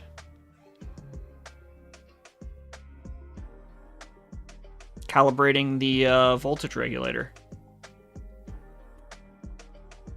So I'm just going to do that now, just because I do have the power connected to where it would be able to do that. Went through all the trouble of pulling the battery out of its fireproof holder. And, I mean, it's otherwise ready to go. Okay. We do see the light turns on, which it should. So it's going through via the 5-volt regulator. Right, I did touch it lightly first, just in case it did arc. We do have the circuit protection, but, you know, that would be quite a short. It would probably make the wires pretty hot. And we need a multimeter. All right, so we have a multimeter that we can use to check the output. And we're going to set it to DC. And I'm going to check the actual pins that it junctions to. So we have our negative bus over here. We have our positive right there. Right, so right now it's pretty much passing through at 7.7, which is our actual battery voltage. So I'm slowly going to adjust the potentiometer down. Right, until 5.1.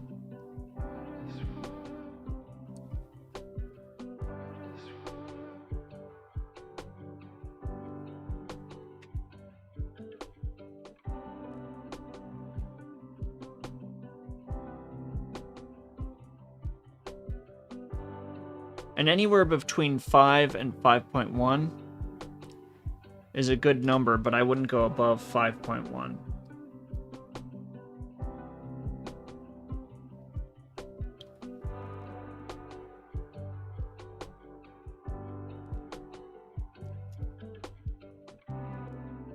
Right, so that's 5.1.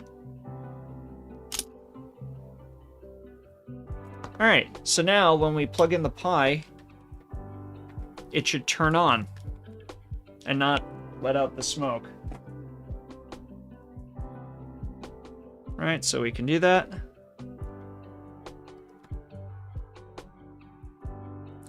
And now I want to plug it in and make sure it recognizes.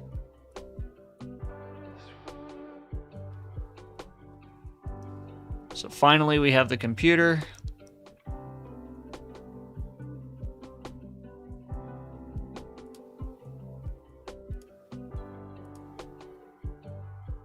It is showing up. So it's doing things, which is all we can ask for. So it is successfully being powered by our regulator, so we can cover that back up, which will also help us from accidentally changing that potentiometer value. And we could even throw a zip tie or something like that on here just to make sure it's not going to be moving anywhere. But I think, you know, it's 3.5 hours in. See, and you can watch the light is still on. Oh, it's on because of the backfeed. But so short form is the 5 volts here is actually going to backfeed through the regulator back to here. So technically it can power the motors off of 5 volts through the USB. But obviously that's not necessarily a good thing. So just something to note, you know, obviously when the battery voltage is higher than the USB, it won't backfeed, you know, and try and over discharge it. But when I disconnect it, there it goes. So I'm really happy with where we got to today. You know, it's something where doing projects like this that are very detail oriented are always going to be a challenge. So I think it's something we're definitely going to have a part for. So tomorrow is going to be hopefully doing some major programming and actually making it finally work. I'm going to do some assembly overnight and during the day tomorrow to actually get it ready. So that way we're just going to jump right into it. But thanks for watching the video today. If you like it, please, or the live stream, if you joined for the live stream or the VOD afterwards, thank you for watching again. So if you like it, be sure to hit that like button, leave a comment down below, and share it with a friend. You know, I would appreciate it, and I hope they would appreciate it too. And, you know, if you haven't subscribed, please subscribe. It helps me out a lot with the algorithm. And then hit that notification bell. That way you know the next time we're getting extended. So until then, take care.